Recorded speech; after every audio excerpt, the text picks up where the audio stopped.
Hi! Today we're going to dive into the weekly collective reading starting with today all the way till Saturday of the following week. And don't forget we have the autumnal equinox coming up this upcoming week as well. So if you don't know who I am Tarot with Kittens, Weights, and Tarot. If you want to learn a little bit more about me or check out my readings, check out all those links down below, especially to my website, kittensweightsandtarot.com. You'll also find my Patreon, YouTube membership, and Desert Cauldron, a store that James and I own, full of witchy tools that we have made, as well as stuff that our local artisans have made as well. Anywho, let's see. There are a few people in. Hey, Susie, how are you?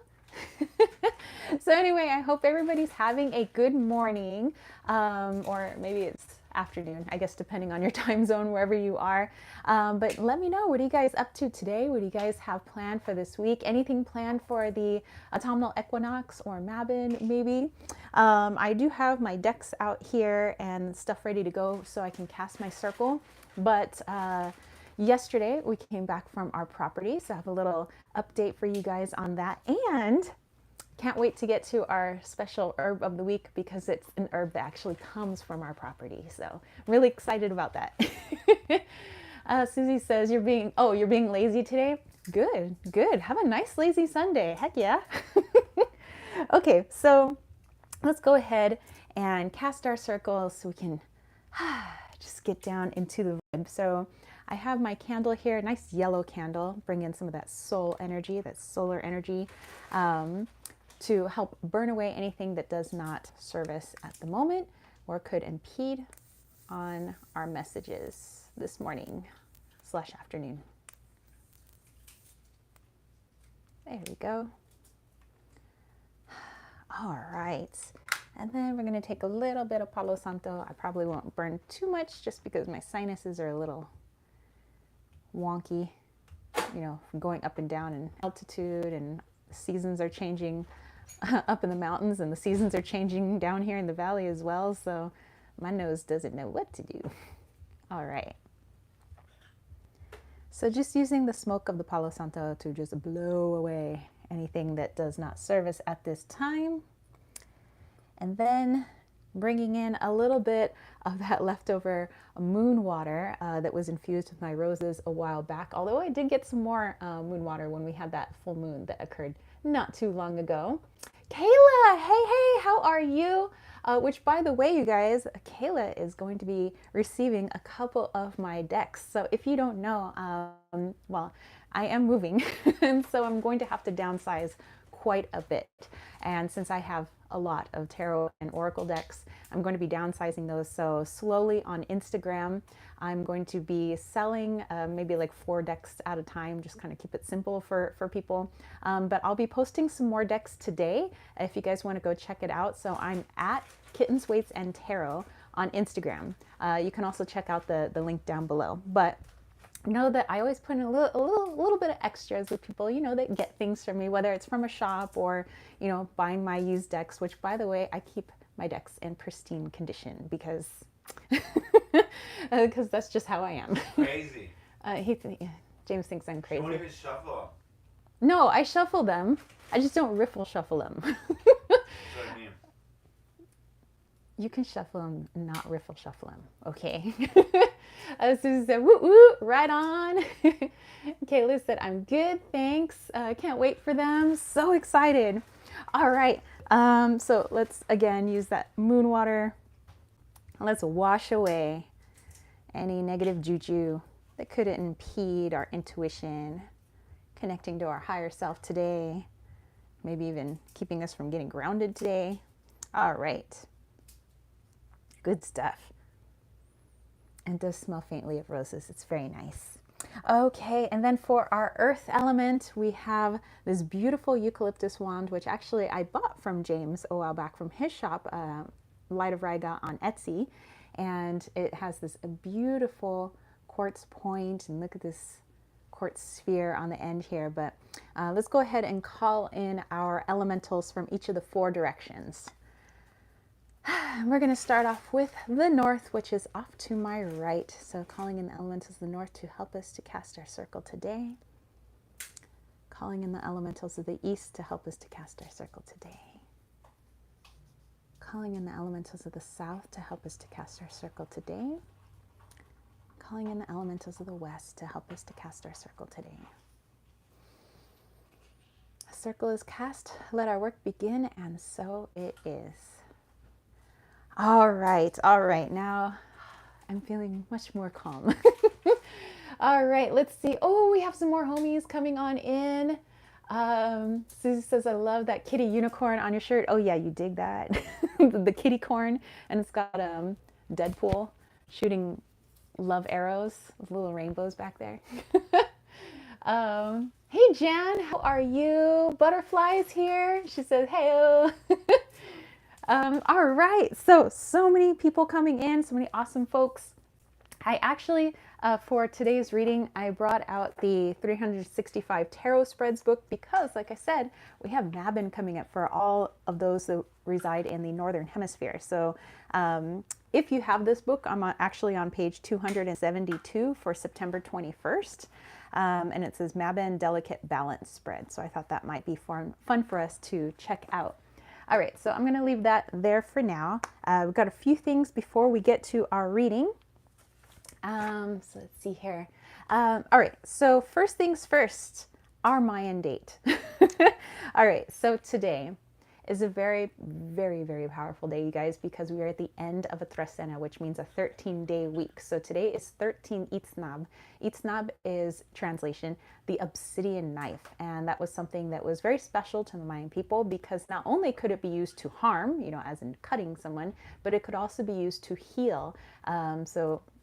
Cutting open wounds and, helping to take out any sort of disease and things like that. So in this very powerful 13-day, which is considered a powerful energetic day, it's a chance for you to really get attuned to your higher self, attuned to, your path and any magical workings that you want to do. Today is the day to do it. If you want to get into a meditation, expect to get into a deep meditation today with that 13 number.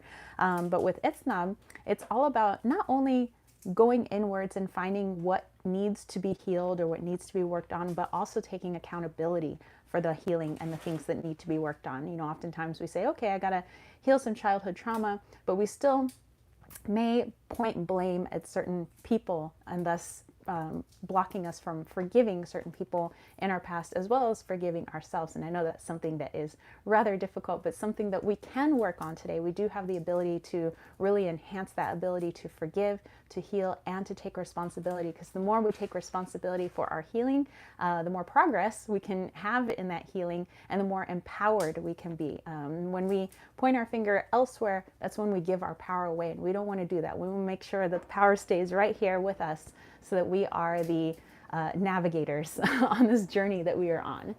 Okay, all right, so looks like got some more people in here. Susie, I love the emojis. If you guys are wondering how Kayla and Susie and company have these wonderful emojis, it's because they are part of our little KWT tribe on my YouTube membership, and so they get special emojis. Jan says, I'm good, thank you. Silver Star, hey! Speaking of homies in the KWT tribe, she says, good morning, darling. Susie, Tara, Jan, Butterfly Love Child, Kayla. I love all the emojis, oh my gosh. That looks so fun. She says, 1107, my number, A. And Silver Star, oh, member for 4 months now. Looks like I'm going to have to pull you a card at the end of the chat. It says, loved you, thank you for all you do, appreciate you to the moon and back. I love the sun, love you to the sun and back. Same to you, same to you. So I am going to pull a card for you. Thank you for your membership and for being awesome, the awesome you that you are. Susie says, that's cool, Heather. My son's football number was 7, now it's 11. 7-11. Mimi, how are you? Mimi says, I got a couple of new decks and excited to try them today. Rarely get more than one at a time. Oracle of Echoes and the Phoroxa Tarot.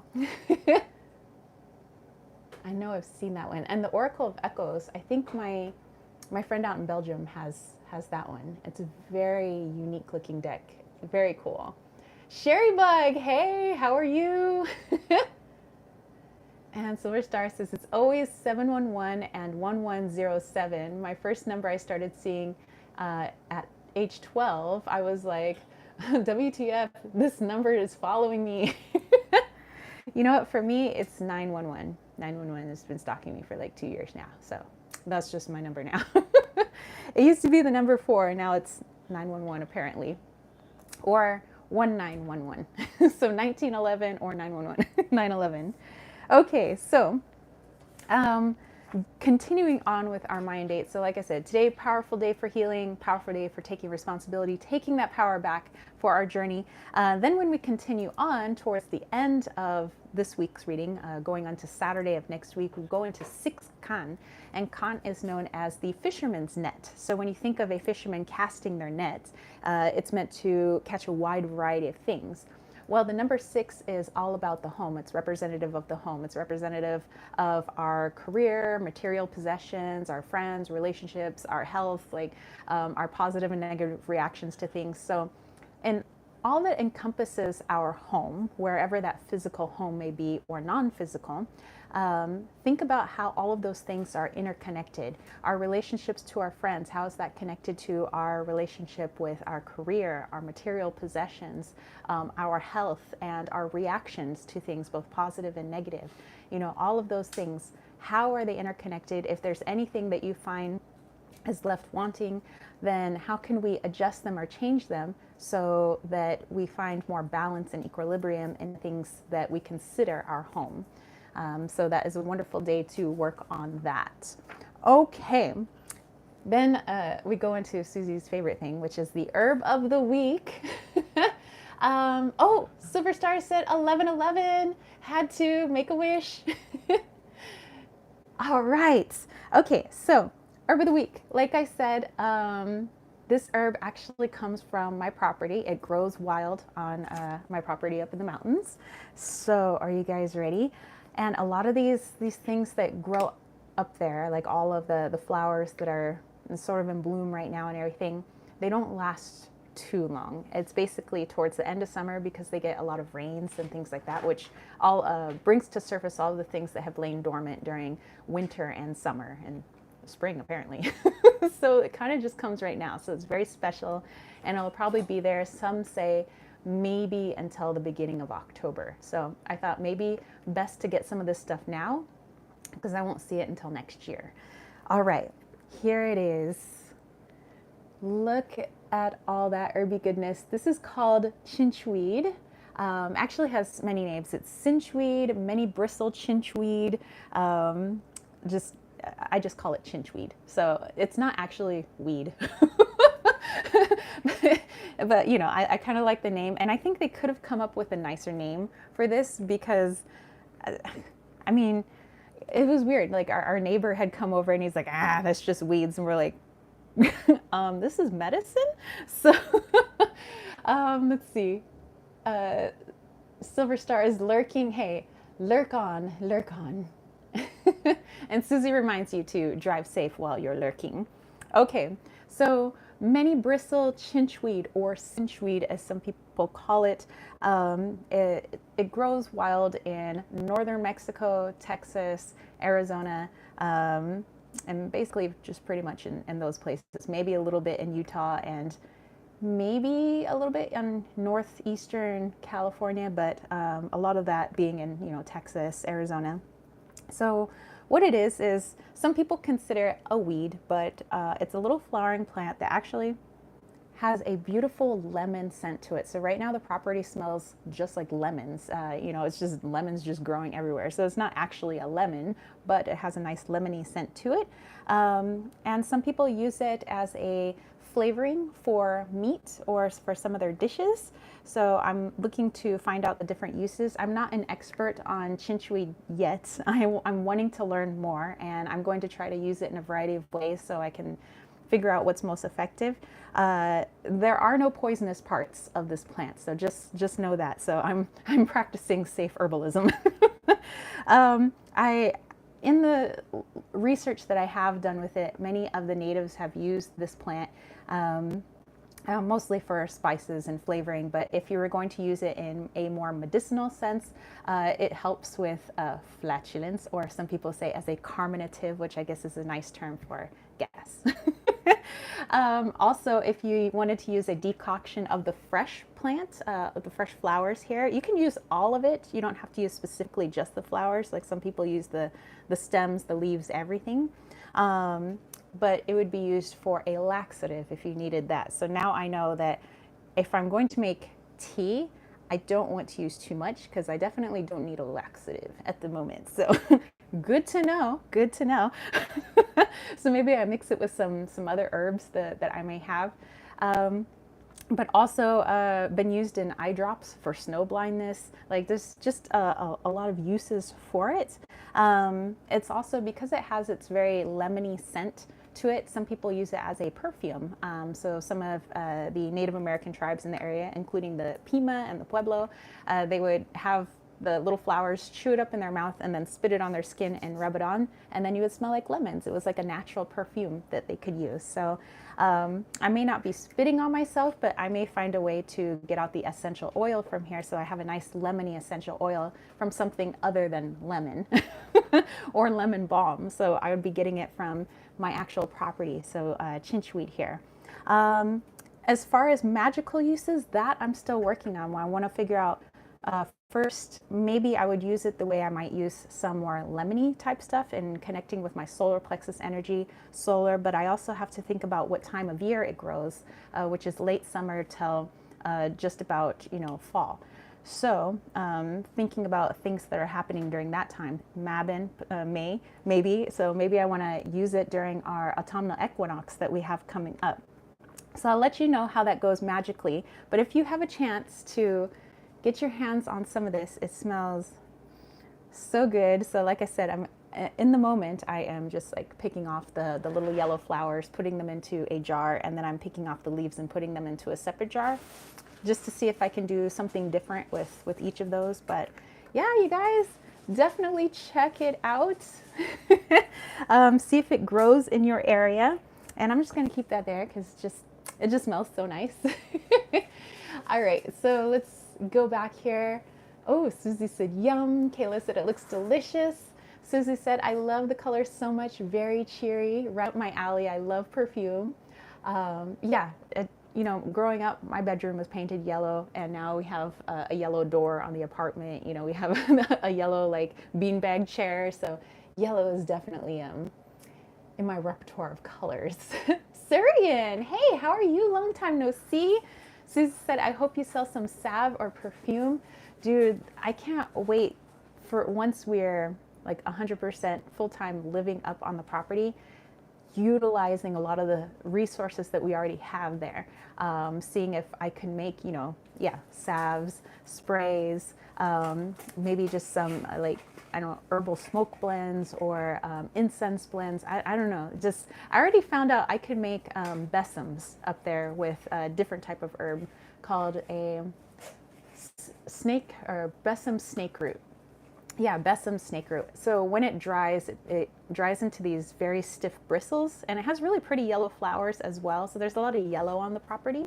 But once it's dead and dried, not only is it really good kindling, but it makes really good brooms. And actually the Native Americans from that area used to use it as little tiny hand brooms to kind of clean out their huts and stuff like that. So I'm thinking maybe I could make little besoms just using what I have around me, and then it's natural. It's not like I'm buying it from some supplier in some far off country. Like it's right here, local made stuff. So I'm very, very excited about all of that and really getting to know everything. And by the way, if you guys are foraging your own stuff, just make sure that you don't overpick. You always want to leave, it's kind of like your own gardening. You want to make sure that you take just enough for what you need, and then make sure that there's enough for the plant to regenerate itself. And remember, there are male and female plants, so they do need to, connect, through their pollinators, so the plant can continue to flower. So I made sure that when I was going around the property, which by the way, there is a ton of this stuff on the property, that I didn't take more than was needed from one particular area. I kind of like went around a little bit just to encourage growth for next time, and try not to pull out the roots. Let's see here. Um, Susan said, thank you for sharing. Love it. Kayla says, I'll try to find some. Sharebug says, I bet that would be amazing on baked fish. Yeah, we were thinking of trying it on maybe baked zucchini. Maybe putting, making a little spice rub for that, or, might be kind of cool. Susie's got Witchy Woman playing right now. Lemon on everything. Syrian says, I keep forgetting to click the button. Hey, no worries. Susie over there, yum. Silver Star says, my holy basil and my pineapple sage merged together to make one plant. I'm looking to making smudge sticks out of those. That would be freaking amazing. Freaking amazing. Ooh, pineapple and basil, or pineapple sage and basil. I think I can already smell it. That would be nice. That would be nice. All right. So a little ditty on that, because I'm so excited to be using, my local herbs now. Okay, so let's go ahead and dive into our forecast. So I know some of you guys have already grabbed your decks. So if you haven't grabbed a deck to pull some cards along with us, go ahead and grab them. Let us know what you guys are working with. You don't have to have a deck on you. You could just pull on, good old intuition there if you would like. You can channel some stuff. But the reason for the live chat is so that we can all get involved and just create a more luscious reading, for everyone. So at the end of our reading today, though, I want to read you guys another little haunted Arizona story. And this one is actually called Haunted Arizona, Ghosts of the Grand Canyon State. And this is by Ellen Robson. I got this at a place called Bookman's, where I sold some of my books and I got some store credit. And this is one of the books I got. So I thought that'd be kind of cool, since, next month we're going into Samhain and, and working with the ancestors. Let's see. Sarian said, zucchini sounds delicious. I'm looking forward to autumn soon. Squash pumpkin soup. Ooh, oh my gosh. Stuff to grow on the property? Squash, pumpkins, zucchini. So many things that I want to try and grow up there. Maybe making some raised beds and doing our own composting and stuff. How freaking cool. I'm so excited. Oracle, or Susie says she's got the Seasons of the Witch Samhain Oracle. Love that deck. And Susie said story time. Yes. All right. So glad you guys are grabbing your decks. Let me show you what I have. I mean, no shocker. Always have my Wally's World for all of my readings. And if you're interested in my Wally's World deck, the link for that is down below. And that was also with the help of our lovely community.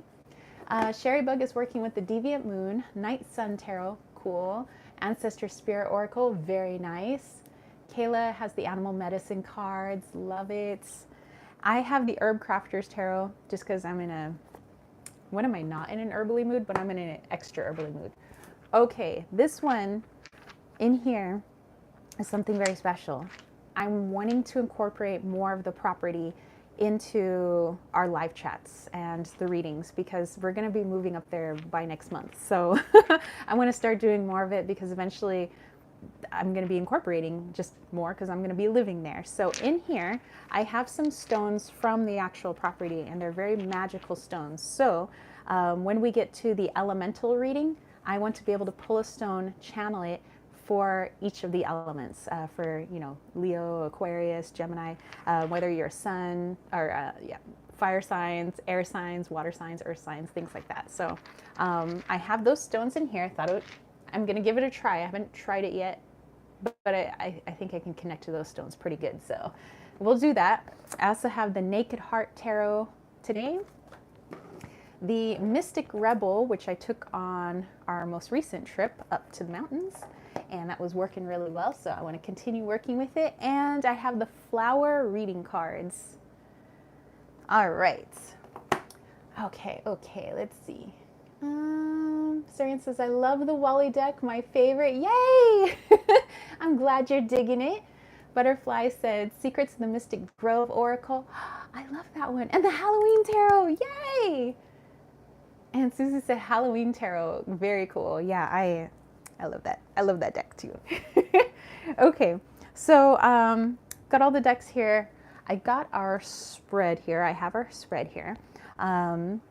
Before I read this, I said I wanted to just give you guys maybe like a quick update about the property, just kind of what's going in as we make our transition to moving up there.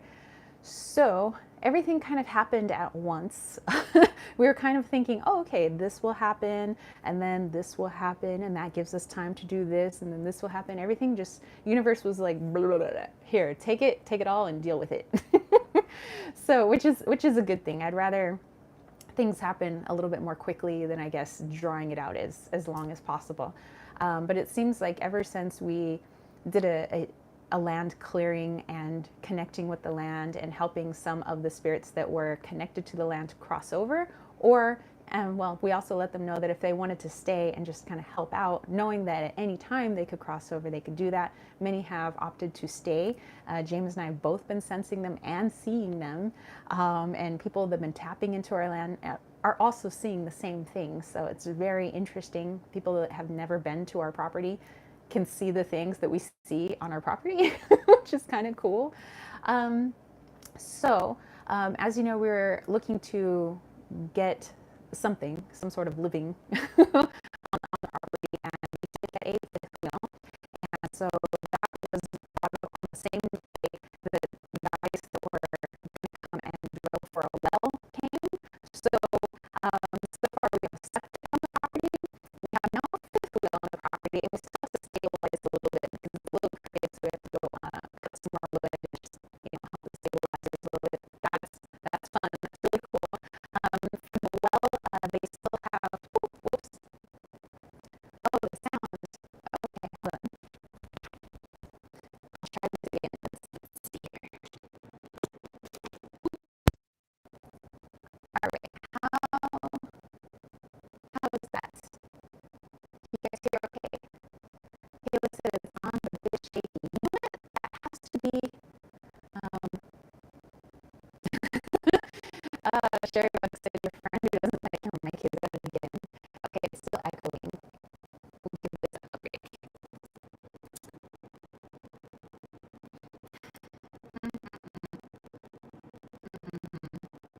You know what? It's probably connected to this apartment too, so can't wait to get out of this apartment. Okay, let's try it back. Oh, you hear it still and it's not even plugged in. Okay.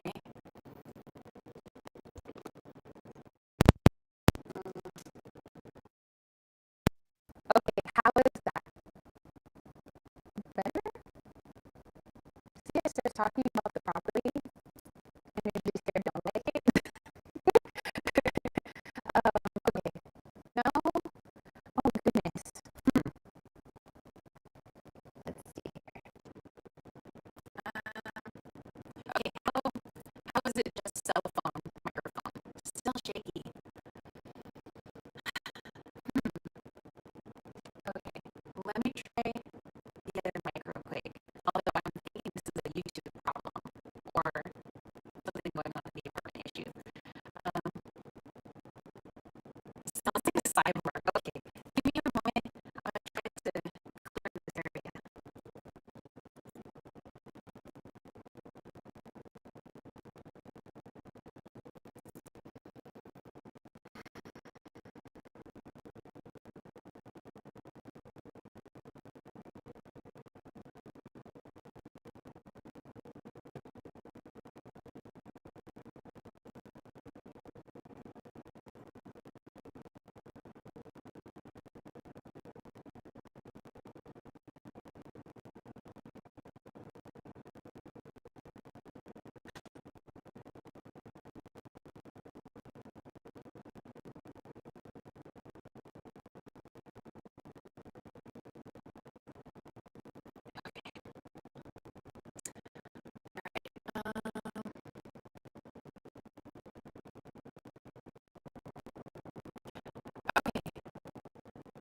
On the cell phone, can you guys hear me okay?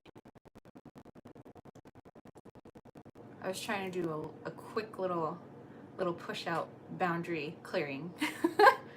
And I'll get a little bit of water too.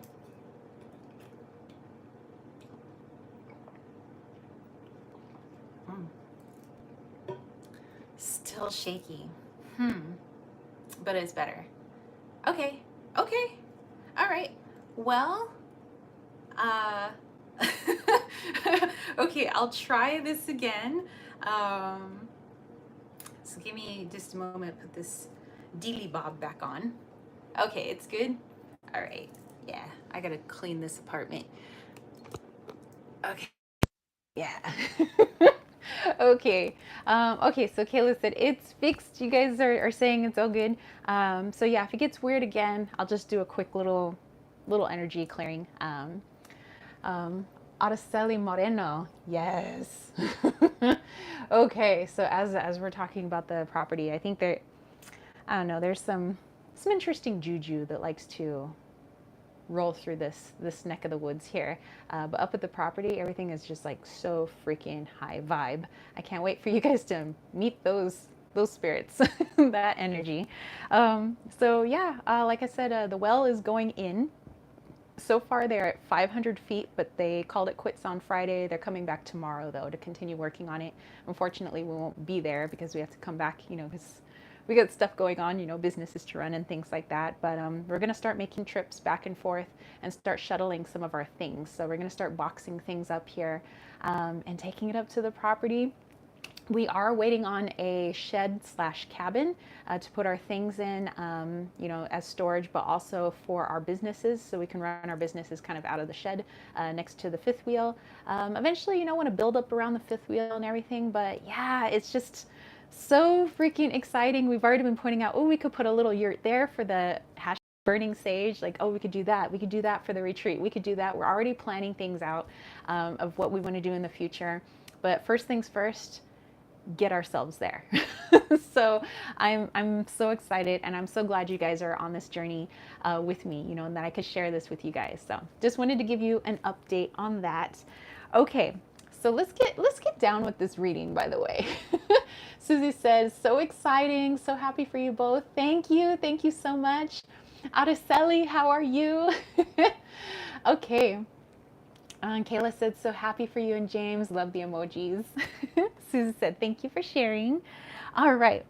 So now that you guys have your decks and everything, let's go ahead and jump into this spread for the week, because we do have that autumnal equinox coming up, which does affect both not only the northern hemisphere, but the southern hemisphere.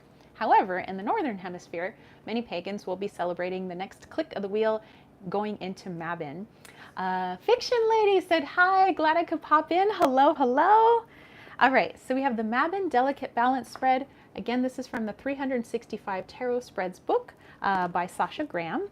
And if you have this book, it's on page 272 underneath September 21st.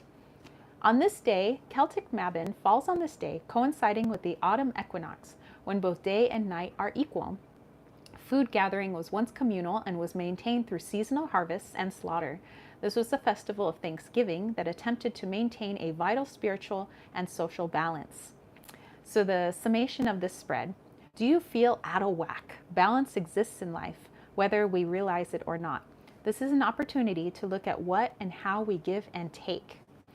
So the card that is representative of this particular spread is the Six of Coins, or the Six of Pentacles. Angela, how are you? Says, hi there, everyone. Blessings. How are you all? I'm doing fantastic. How are you? Heather is grabbing some cards to bring back, working with the Mermaid Tarot. Ooh.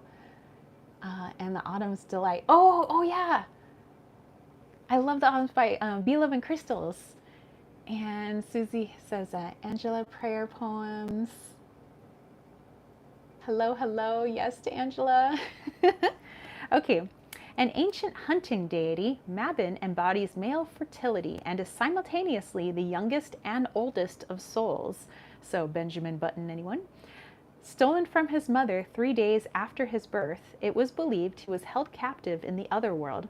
Like Persephone, he emerges in the spring as all vegetation shoots forth. And many believe that a few weeks ago, it was a point where the male deity, or everything that represents masculinity, went down into the earth, getting ready for winter. and became one with the goddess, so that everything that came forth now out of the earth is a mixture of both masculine and feminine. It is the marriage of the female or divine female and or divine feminine, and divine male or divine masculine. Remember, having nothing really to do with gender, but more of an energy. It's that combined balance of energy now that is supposed to be in all food, and it would be wonderful if everybody shared it with each other. Again, promoting equality, but also an equal balance in your food as well, and everything that we do.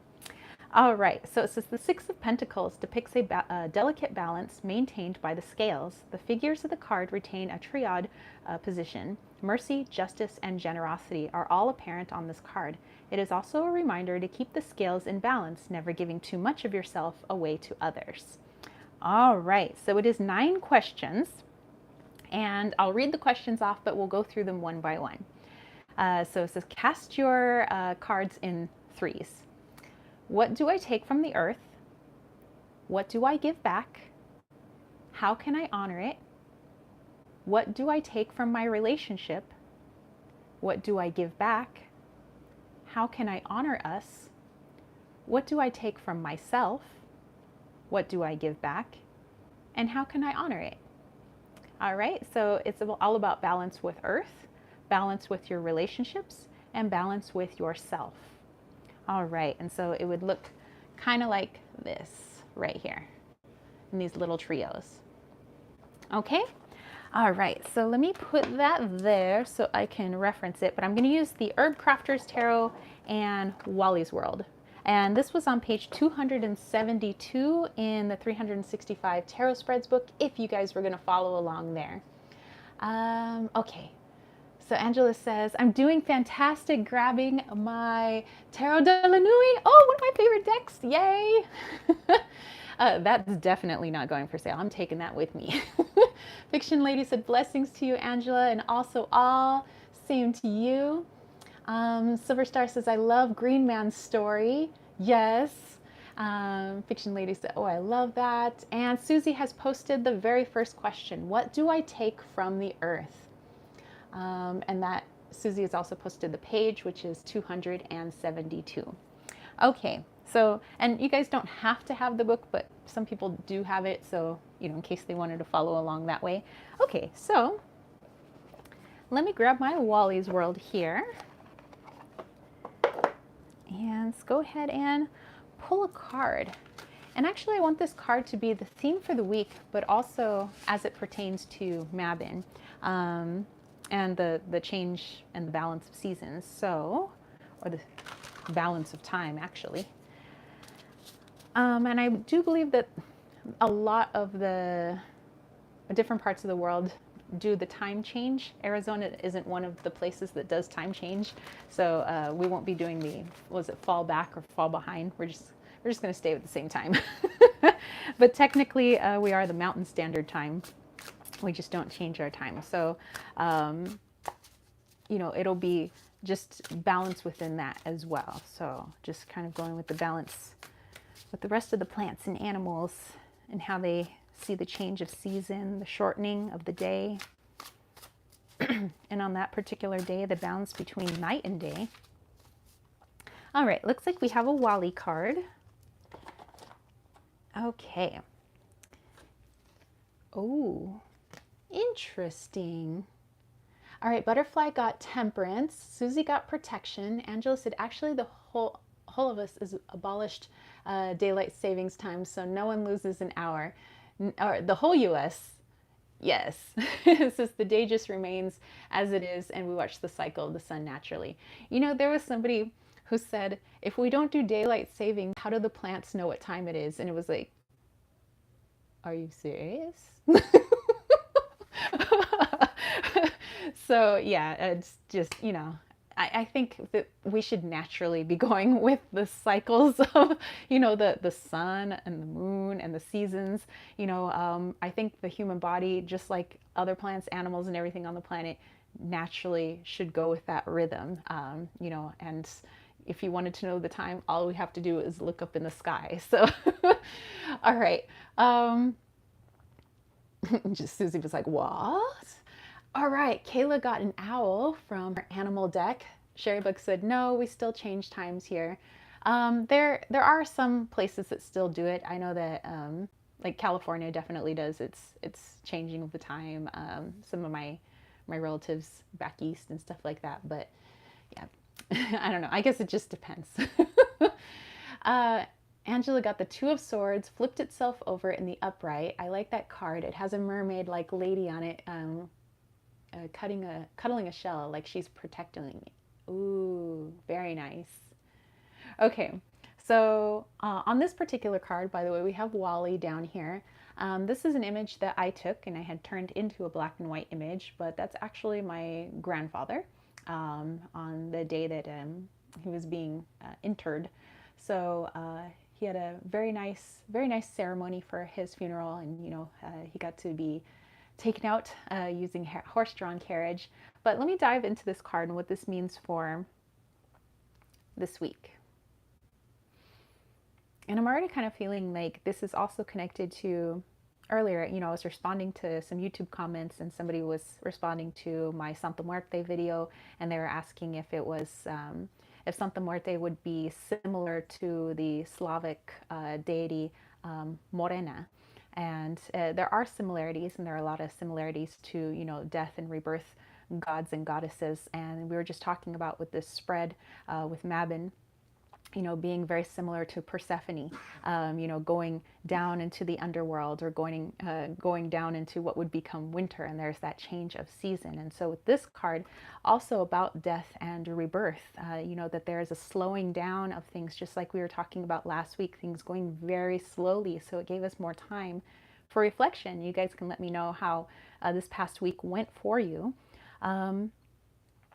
But on the day of the equinox, or perhaps just this week, we might want to take a look at what is leaving us now, what is ending for us, not just, our days getting shorter, but what else is ending for us, or what do we need to let go of in order to create a better flow when that sun does eventually strengthen itself later on. What do we want to be reborn again? If we want to bring something forth, how are we going to transform it? How are we going to change it? And that's also reminding me of today's Mayan Date, 13 Itsnab. It's all about taking responsibility for the healing.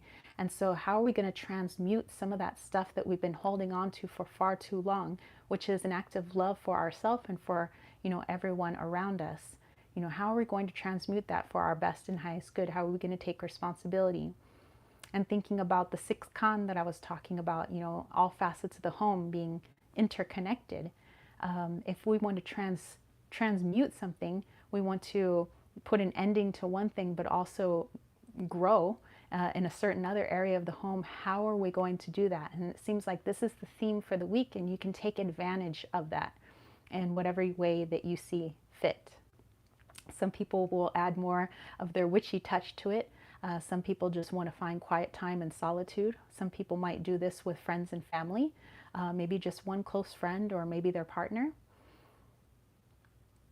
Maybe this is something you want to work on alongside your furry friend. But death and rebirth, this is the theme for this week. All right, let's go back here. Angela said, as far as how she feels, take what resonates, whatever you're doing, protect what you truly love and yourself, and make sure to take care of you, because an empty cup fills no one. It's okay to rest. Yes, just like Susie today, taking a nice rest day. And she said, beautiful card, one of my favorites. Angela said, but never give up or stop. All your protecting is not in vain. I just watched your Santa Muerte video last night. Weird. Interesting. Silverstar got the hangman. And Susie said, covered in a veil of delicious prayers, yet deadly to those who dare lift it hidden. Protection card. Whoa. So yeah, death and rebirth. And Sherry Bug said, re-energize your life is what I got. Couldn't be truer. Yeah, and how do we re-energize? By letting things go, letting things come in, transmuting things. Heck yeah, I can dig it. I can dig it. Okay, so Herb Crafter's Tarot. Let's go here. And I put Wally's card there just so I can reference it later on. Okay. All right, so got my cards here, and I'm going to pull a card for that very first question. What do I take from the earth? Well, I know that physically I have taken some stuff from the earth by asking, of course, first before I take anything. Angela said, "What's under the veil could be the Reaper." Not that I mind Reapers. One of my entities I've begun working with of late is Thanatos. Ooh, very cool. Very cool. All right. Let's see. So what do I take from the earth?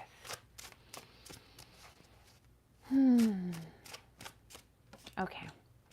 Fiction Lady said, could this be in health? I had maybe a COVID scare yesterday and I'm resting, hoping for the best. That could be a transformation. Anytime I think that, we have health issues or we get sick, that's definitely our body saying, time to slow down or time to stop. There is something that is in our life that is making us physically ill. So yes, there's a 3D explanation. There's illnesses always floating around. There's stuff that we could get. There's stuff that, it just happens, but also there's that 4 and 5D explanation. What else energetically is going on? Maybe people are taking on too much at work. Maybe you're taking on other people's energy and other people's muck unknowingly, and so maybe we have to work on an energetic cleansing. Maybe have to work on our boundaries or our shielding. It could be maybe we're in a very toxic environment. It could be that we're filled with stress, worry, anxiety about the future or the past and anything that's keeping us out of the present moment.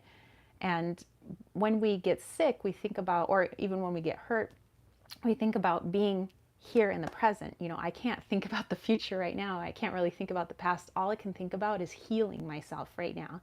And I think that's another thing our physical body tries to get us to do, is say, hey, slow down and let's take a look at what we got going on right now. Let's take a look on healing right now and grounding right now. So good stuff. I mean, I want you to heal up, but I'm saying our body is pretty good at helping us with that, and our higher self. Angela said, his energy is gentle and peaceful and calm. He's the Greek god of peaceful death, the twin of Hypnos, god of sleep. And all those who die peacefully are said to be gently touched by his hand. He's depicted as a cloaked figure with wings. Interesting. And Cherrybug says, what I take is time out, siesta, recharge, rest. This deck is so spot on. And Susie said, and 6 planets are retrograde, a time to rest and go inwards. Yes. So yeah, definitely rest up, Fiction Lady. Have your chicken noodle soup or your noodle soup, drink lots of tea, a lot of ginger tea perhaps. And see what could be causing that in a 4 and 5D level as well. Maybe it could be too much stress, too much anxiety, maybe a negative environment, something like that. And then we can work on shifting it, transmuting it. Okay, you guys, I got the 9 of air. I got pomegranate. Weren't we just talking about like Persephone, Mabon, Death Rebirth, Morena, Thanatos? Like, what? That's interesting. That's interesting. And then Sherry Bug's cards and Susie, all you guys. And then, Silver Star with her Hanged Man says, what I take from the earth is a new perspective. It's gained through the journey. And Fiction Lady said, yeah, I've definitely been feeling way too busy and just stopped. My body is for sure ready to stop. Thank you. True. Good to know. Thank you for your opinion. Okay, so let's go into this one, this 9 of air, what I take from the earth.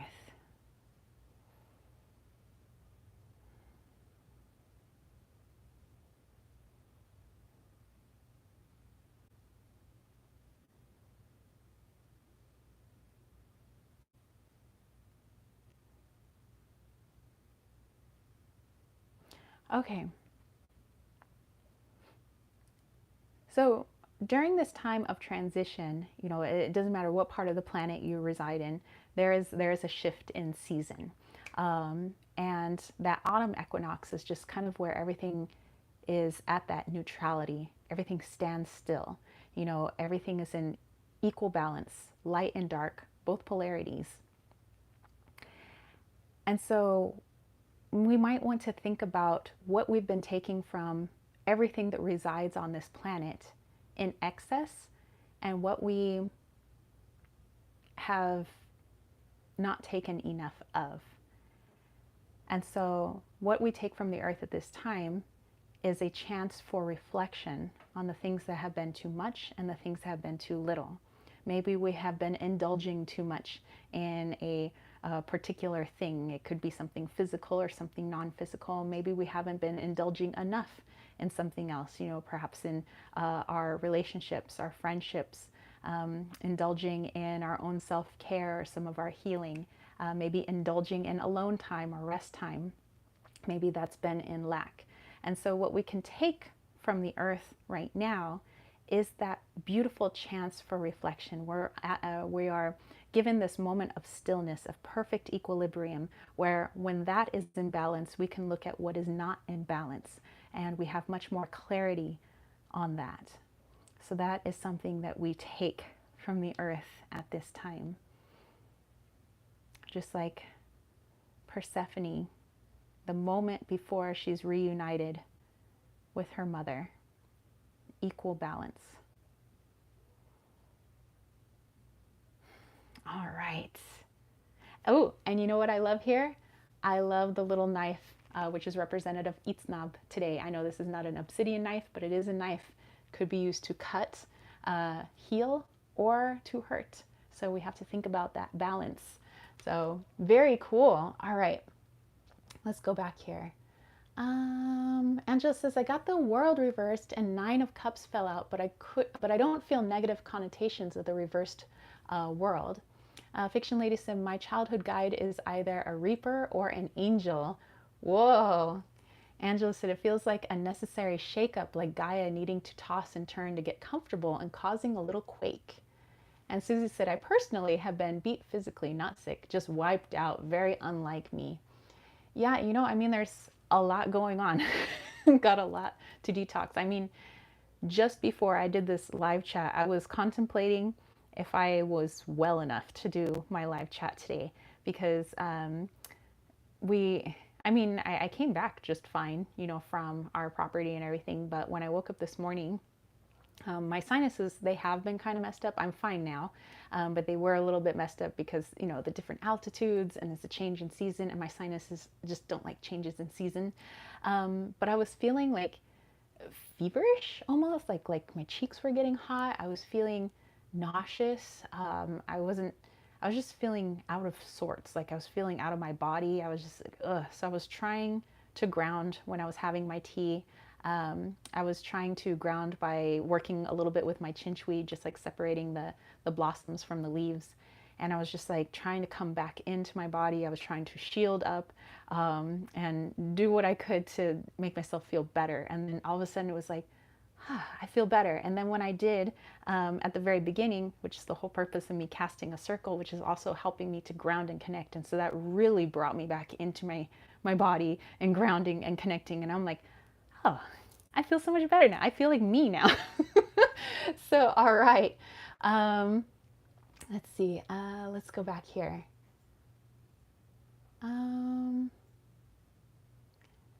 Angela said, 5 of Cups, forgive me. I'm reading cards via candlelight. Ooh, I like that.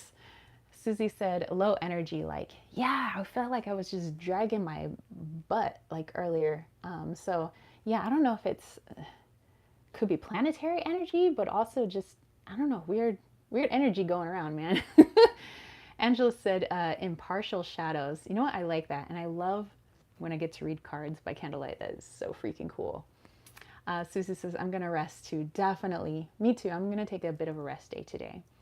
Angela said, but again, no negative connotations. This is actually feels stable. It feels good. 5 doesn't have to be bad. It's halfway to your wish. Yeah, I love that. It's a halfway point, though an odd number. It's the middle that's not disappointing to be halfway there. Halfway is better than no way at all. That is very true. Love and healing, hugs for all who needs healing, love and hugs. Heal sometimes, you just need a hug. Sure do. Avery said, can anyone join the party? Of course. What is up? You could bust out some cards with us, or you can just, just join in on the conversation, bring down that good old intuition. But good to see you. Fiction Lady said, hugs and healing all around. I am on board with that. Okay, so let me put that card up there. All right, you guys, question number 2. What do I give back? So what do you guys give back to the earth? Okay, what do I give back? Let's go ahead and give this a little shuffle. Avery said, yay, cool. All right, what do I give back? Okay, and Susie's posted the question for you guys.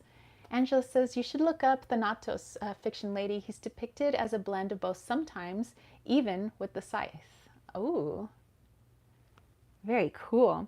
All right, I have the Iha of Water Chamomile, which is like the Page of Cups. All right. That is so cute. I love that. Oh, I know that's chamomile, but you know what that looks like? That looks like my chinchweed. That is so cool. I know, 2 different plants, but anyway, I was just kind of like looking at similarities. All right, so what do I give back? Let's dive into this one.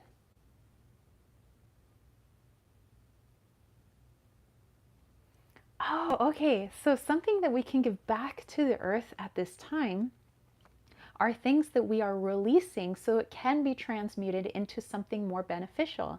So sometimes people feel bad. They say, oh, I don't want to release my frustrations or my anxiety or whatever stuff that we're holding on to. I don't want to release that into the earth because that would make the earth sick. But the earth is a very powerful being. It's alive and it knows how to take that energy and transmute it into something more beneficial for herself, whether she wants to put it into the plants and help them to absorb the solar energy and burn away whatever it was that you had put into the earth. Maybe turning it into almost like a compost, taking all of our bits and pieces that we've discarded. And now it's not trash anymore. It's not garbage, but it's now been turned into a very rich soil that helps things to grow. So this is a wonderful time for us to release, let go energetically and physically anything that doesn't serve you at this time, because the earth will find a way to make it something more beneficial for it. So think of it as like a compost. I'm composting at the moment, and I would love to actually compost at the moment, but say we're energetically composting. What are you releasing that quote unquote garbage or excess? And that's going to be turned into a rich, fertile soil that becomes something more fruitful and more beautiful later on. So that's something that we can do right now, that we can give back to the earth. Let her transmute that. Release it. And remember that you are part of the earth. You are not a foreign object. You are very much earth, just as we are very much spirit. But we have this physical body that's connected to earth. We are Terran. We are earthly beings. So release, release. All right, let's go back up here. Angela said, the whole deck tried to leap out of my hand, then only 2 jumped into my other hand. Like the deck went, we're all leaving. Just kidding. This is, and a 3rd one slipped off the top. Wow. And Susie was like, the owl. Oh my goodness, Kayla. Yes. Very cool. Fiction Lady said, thank you, I will. Susie said, for there is magic in the darkness of places if one dares to open their eyes. Dude, I love that deck, especially the Samhain edition. All right, Heather got the 10 of Swords and the 9 of Cups. Kayla got a turtle, yay! Angela says, we have the Magician and the 10 of Pentacles upright, Queen of Pentacles reversed, and double check this time in the low light. Avery said, awesome reading. All right. Very cool. All right, so I'm going to put that one right there. Let me just make sure I'm making room on this here floor. Okay, so question number 3 asks us, how can I honor it? All right, so how can you honor what you have given back to the earth? How can I honor it? That is question number 3. So let me go ahead and shuffle my cards once again. How can I honor it? So for my reading, it was, if we're giving back or almost dropping off what no longer serves us, what we don't need, anything energetic, then how can we honor that process? And just the Magician sounds like the solution to our 5. Use the excess energy around you rather than taxing your own to charge yourself and manifest what you need. Queen of Pentacles, Warrens. That is very cool. I love that. Not to get greedy or even give and take, and be mindful and grateful as you manifest. Yes. I love that. It reminded me, what you said about taxing energy. There was somebody I did a reading for over on Etsy, and they had some questions after the reading. Hey, how are you? And they said, how do you channel energy without it being physically taxing on the body? Because we have this physical body, but we also have, spirit inside. And so we're bringing down that source energy because we are, in essence, part of source. We are source. And so he was just wondering, how does your physical body not get tired? And I was saying, well, it's, I used to get extremely tired, like just reading tarot cards, because all the information's coming through, and I used to let it settle in my physical body. Hence, I felt extremely tired. But, like Angela was saying, maybe we can just let it flow through. And that's what I do with my energy. So yeah, it's coming in. I feel it a little bit, but it's not settling in my body. It's released. As soon as it comes in, it's released. So as soon as I get the message out, it's gone. So that I can continue to do more channelings, to read, cards and things like that. So, all right. I was asking if I do private readings. I do. If you check out the link down below, kittensweightsandtarot.com, I have a website with all different types of readings, from very affordable readings to much bigger type of readings, just depending on what you would like. But yeah, you can definitely check it out, and I would love to do a private reading for you. That would be excellent. Susie said, intuition, you hold the answers, you know the truth, ancient ones, await behind the doors of the mind. Ooh, Silver Star got the 4 of Swords. And thank you, Susie. All right, so let's take a look. How can we honor this? How can we honor this release, this transmuting time? And this is also why I like doing the live chats. It's like you can see, it's interesting when you just do a reading for yourself, but when you do a reading and you listen to everybody else's, like what their intuition is telling them, what their higher self is telling them, and you realize like everybody's getting something very similar, very connected, various interpretations. I think that's really cool, because then you start to see synchronicity and you're like, okay, something afoot here. Fiction Lady said, ooh, good to know. That makes sense. Okay. Here we go. All right. So how can we honor it? Oh, we got a nice little house here. Ha! I also got a number 5 here with these 5 numbers. So this is 5 of Earth, or the 5 of Pentacles. And we have Slippery Elm, which actually Slippery Elm bark, I don't like the taste of it very much, but when mixed with like chamomile and other things, really good if you're having any sort of like digestive issues. Slippery elm is good for that. So I guess if you were a little blocked up, 5 of Pentacles, you could use a little bit of a slippery elm there. Susie said, aw, Kayla got the wolf. Ooh, are you hungry like the wolf? Okay, so let's dive into this one. How can I honor this? And I like that we're talking about Earth, and it's literally a 5 of Earth.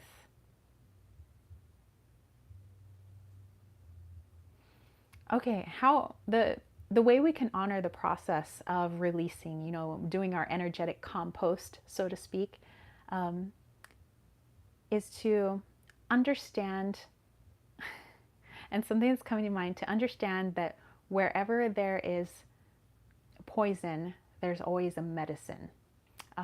And what came to mind, the reason I was laughing, is because at the property, um, the day we were putting the fifth wheel up there, I knew that we had ants on the property, but I didn't see that we had these giant black ants that bite. They literally have big fangs on them, and they're huge, and they bite really hard.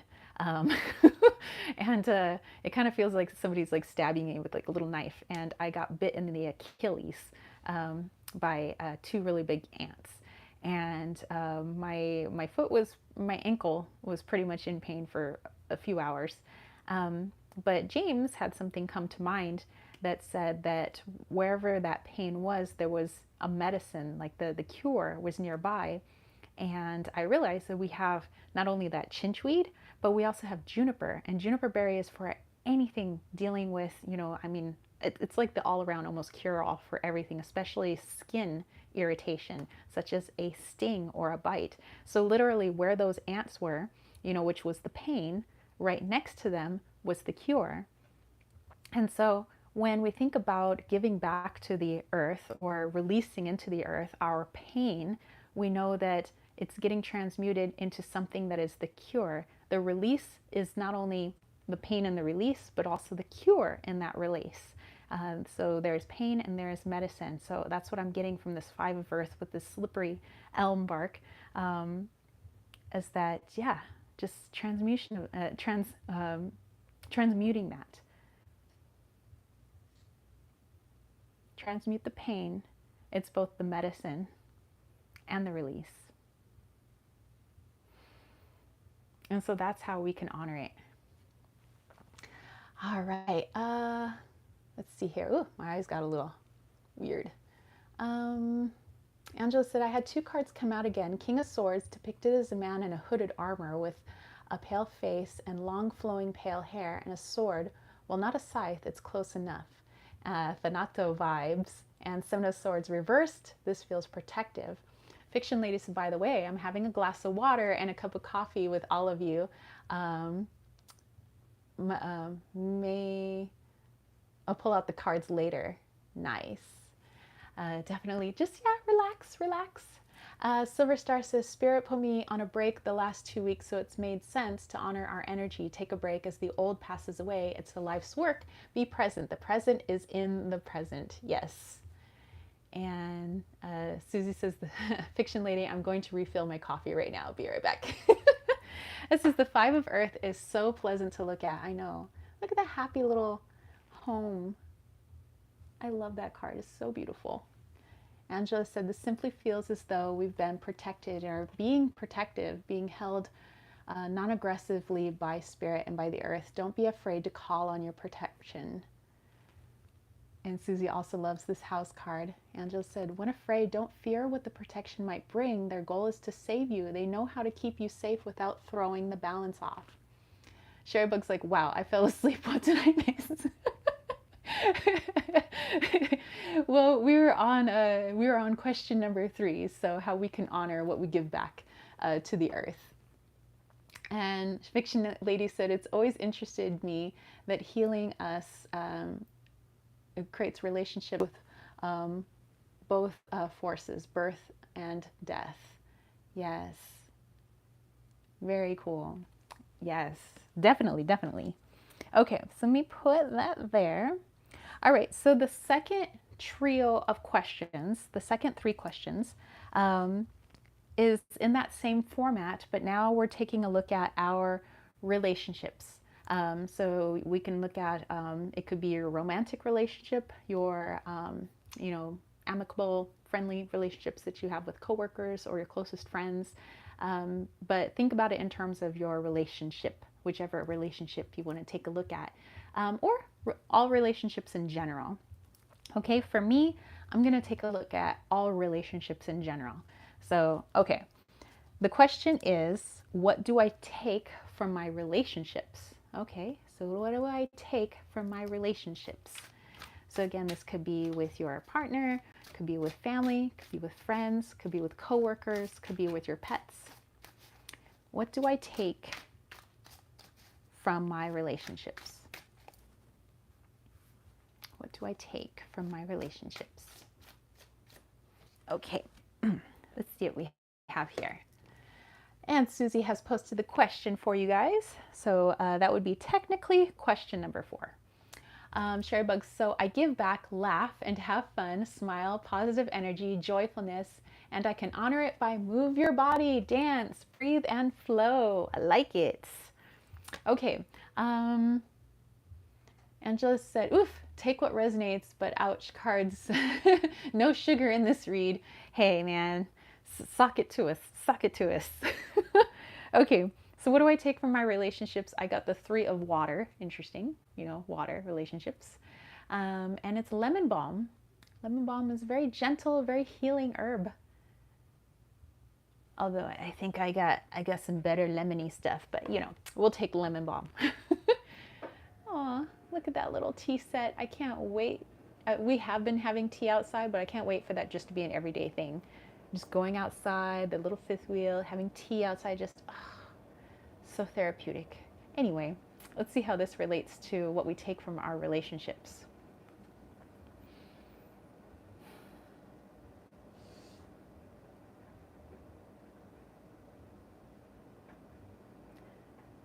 I see it's like a group of people and all this energy exchange.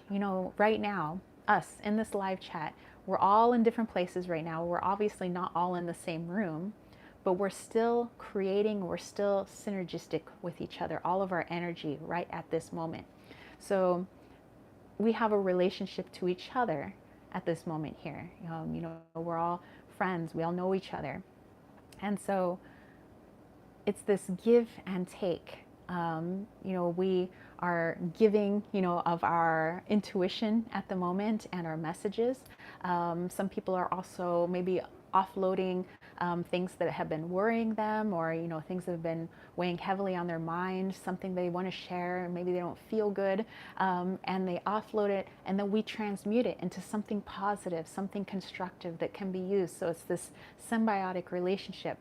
And so what we take from our relationships is we can, take this, what your friends, your family, your loved ones, your partners are giving you, whether you would consider it positive or negative, and we're transmuting it into something different, and then we're giving it back.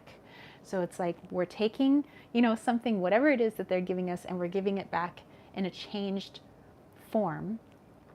Almost as if, somebody gave us, when you think about water, water changes forms, but in essence, it's still water. It could be a steam, it could be solid, it could be, just free flowing water. It could be all sorts of things, but it's still at its core, still the same thing. So you're still you, the other people involved are still them, but we're able to exchange this energy and change it into something more beneficial for each other.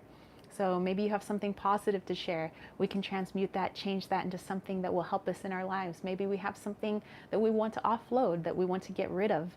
And then your friend, your family can transmute that into something that is more beneficial for you and for them.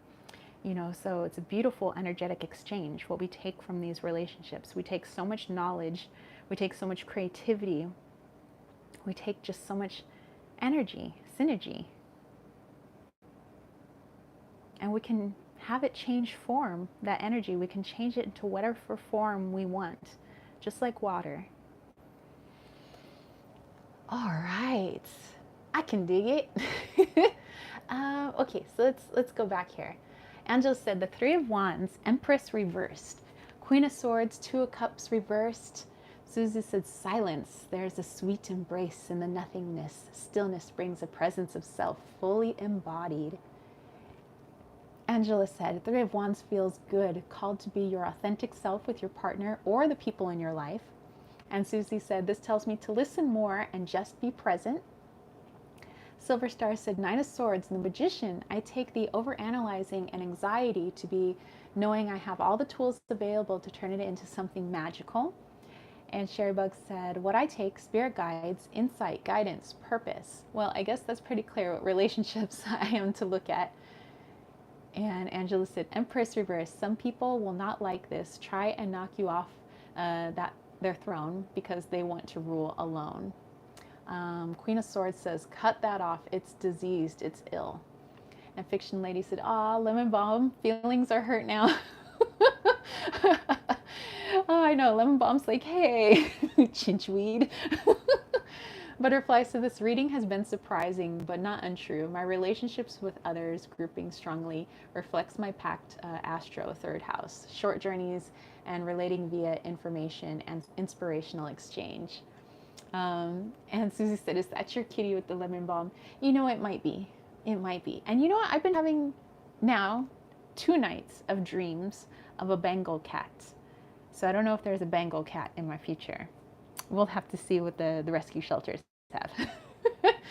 um, Angela said, it's gangrene. It's not dead. It's necrotic. Oh, that's worse. And it's not helping. Cut it off. 2 of Cups. It's not an even kind of dynamic where you're able to be all your true authentic selves. Let it go or it will be flipped and turned and ended either way. And Susie's like, ooh, I get it. Silver Star says, I'm loving all of these cards. I know, this is fantastic. You guys have some amazing cards and some amazing messages, by the way. That is so cool. And who knows, maybe I will try to grow some lemon balm too. And maybe I will get a Bengal kitty. Who knows? I'm not going to like, you know, try to pinpoint what type of kitty I'm going to get. I'm going to get a kitty. But whatever kitty needs to come home with us when we move to the property and have a nice little place for him or her, we'll find out. All right. Angela said, Thanatos energy definitely on this read. He's peaceful, but not shy to say, you're being a fool, little ones. Hey, man, I like it when it's straightforward. All right. Okay, so the next 2 questions, which are connected to relationships. Question 5 is, what do I give back? And the 6th question, how can I honor it? So it's kind of the same as we did with Earth. So let's focus on question 5 then first. So what do I give back? So what are we giving back to our relationships then? What are we giving back? So let's go ahead and pull some cards. Sherrybug says, it's funny, I'm going to look at romantic relationships. I've been having a tough time with romance and stupid guys the past couple of days. The Oracle deck is like, F it, let's talk spirit guides. You know, sometimes our decks have attitude like that.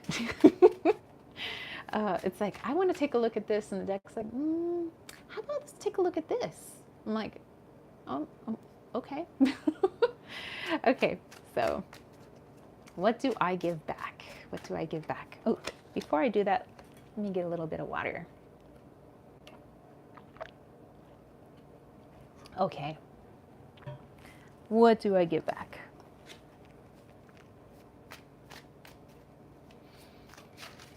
Whoa, lots of cards want to come out. Let's take a look at this one. What do I give back? Ooh, the moon, Datura. And you know what? We do have Datura in a plenty down in like Tempe, Mesquite Wash, basically in the Phoenix Valley. There's a lot of this Datura, and Datura is a nightshade, and it's highly toxic. It's poisonous. I know that certain Native American cultures had used it in small amounts to create kind of a hallucinogenic effect, you know, if they were going to do some like astral traveling, or they were looking for insight into something, but taken in too much of a quantity becomes a poison and can kill you. So it is recommended that you do not try Datura. But it's interesting that it is with the moon, and actually it does follow the lunar cycle, and oftentimes they do bloom at night, which is interesting, which does help aid many of the like night pollinators, which is pretty cool. Susie said ritual, and Sherrybug says it's this ancestor spirit deck. I think my ancestors are really using it today. That is cool. And I remember you were wanting last week to start working with your ancestors more, so hey. And Susie said whispers carry you softly through the unknown, kind of like the moon card here. Angela said we have 6 of Wands, Queen of Wands, Judgment reversed, and Temperance. Whoa. Okay. Powerful combos there. All right, so what do I give back to my relationships?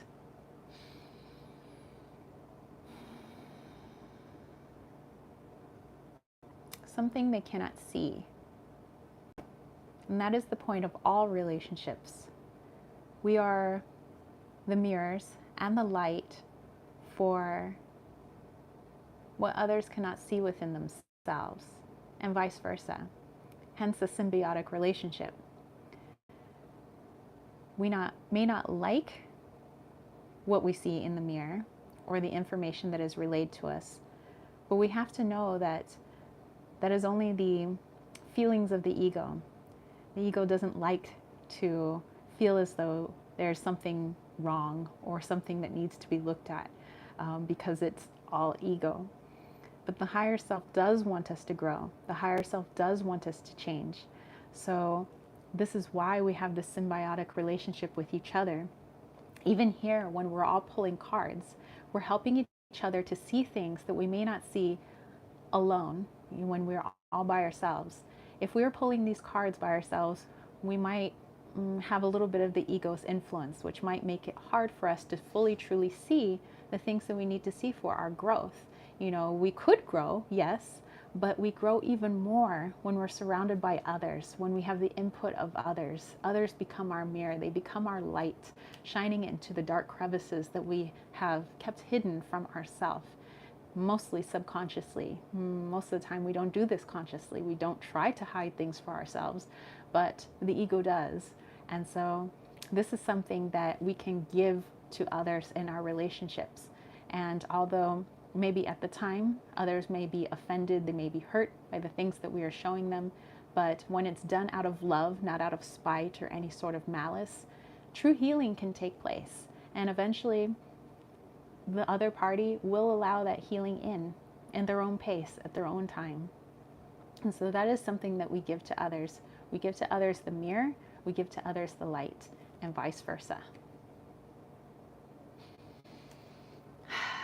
All right, let's go back here.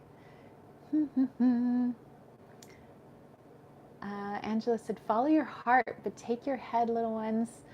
Don't be shy to go into the darkness, a new place with a little fire to light the way, but don't fully illuminate the cave or do anything foolish. And Susie said, yes, this Seasons of the Witch Samhain Oracle by Julia Diaz. Angela said, keep it light and fun. Keep parts of it mysterious, but keep your sense along with it, and it will end in a good balance and peace and a stronger you, but you have to go do the tough part first. Tough part being the last few cards, it feels like from a minute ago. And Silver Star says, I got the Page of Wands, inspiration, and the Nine of Pentacles, self-confidence, knowing we can build our own well of self here and now. Oh yeah, and so Juliet Diaz and Lorraine Anderson are the creators of the Seasons of the Witch Oracle series. Sherry Bug says, I give back by reconnecting with Mother Earth, plant, garden, harvest. Holy crap, exactly what my plan is. My chickens, ducks, planting garden, even my planned moon garden. This deck. Wow. It says, I love that my spirit guides see all that I'm doing outdoors as giving back. That is so cool. Angela said, all of you guys are amazing people, and to those reading, you guys are amazing. Yes, I concur. I piggyback on that too. So, all right. I can dig that. All right. So then we make room for the third card in that series, and that card is, how can we honor it? How can we honor what we give back in our relationships? And so in my particular reading, it was us, giving back by being the mirror, by shedding light on what others can't see and for their benefit, for their healing. So how can we honor that process? Okay, so how can I honor it? Question number 6. Okay, how can I honor it? Question number 6. Yes, and Susie has posted the question for you guys. Okay, I feel like I have to fix my hair real quick. Okay, my little fluff I put on top of my head was falling off to the side. Okay. Oh, there we go.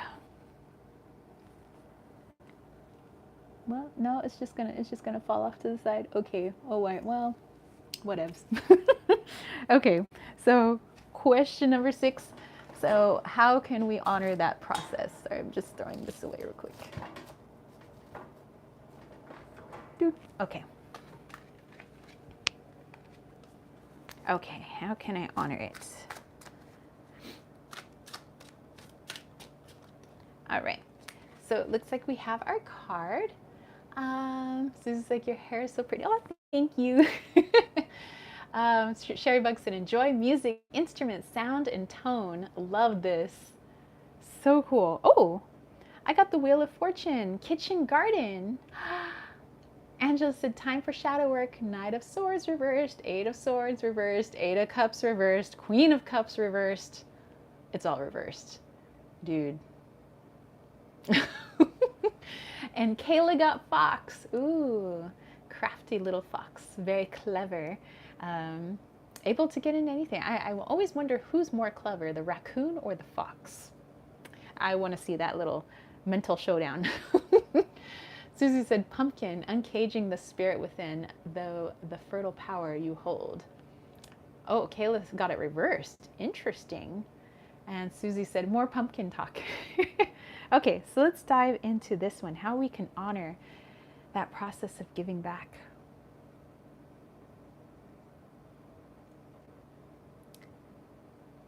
Well, and knowing that everything, I mean, it's kind of cliche, but everything does come full circle.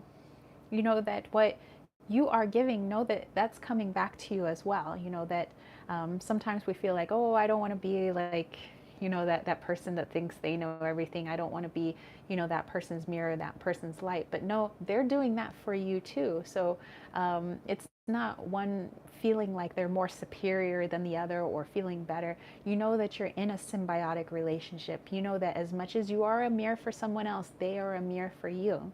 And so that there is balance there, there's equilibrium, there's this completedness. And when we think about the kitchen garden, the garden that you have, that there is a full circle with that too. You know, that the death of one plant, or, you know, the seasonal death of one plant is the birth of another, that they help each other. The best gardens are ones that have a symbiotic relationship with each other. On my property up in the mountains with all of those wonderful, beautiful junipers, they are the reason that all these other plants can grow, and all these other plants are also the reason those junipers can grow.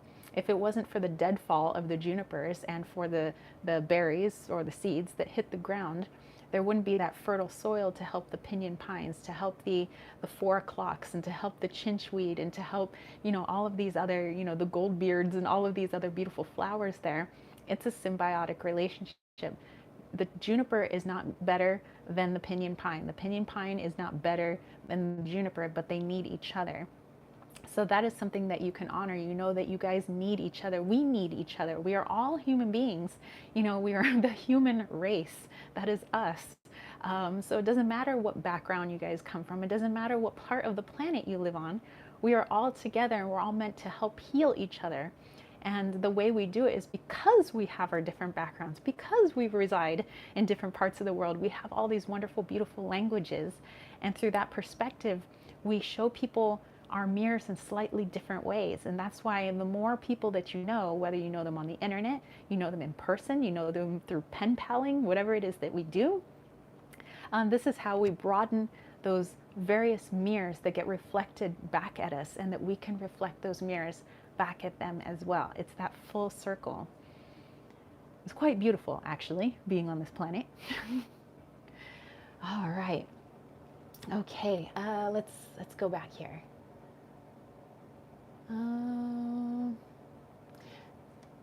Sherry Bug says, so that garden on the pic is amazing. I think it wants you to plant a garden like that. Dude, I want to make a garden. You don't understand how badly. And Sherry Bug's like, raccoons are monsters, but they're smart. Silver Star says, I got purity and curiosity. Comes with an open mind and a curious mind, open to learn. Fiction Lady says, I just got an intuitive message. Surrender to the universe's healing energies. Let them cover you and take you. Don't force what you want to see or feel, no matter what it looks like or appears. That is beautiful.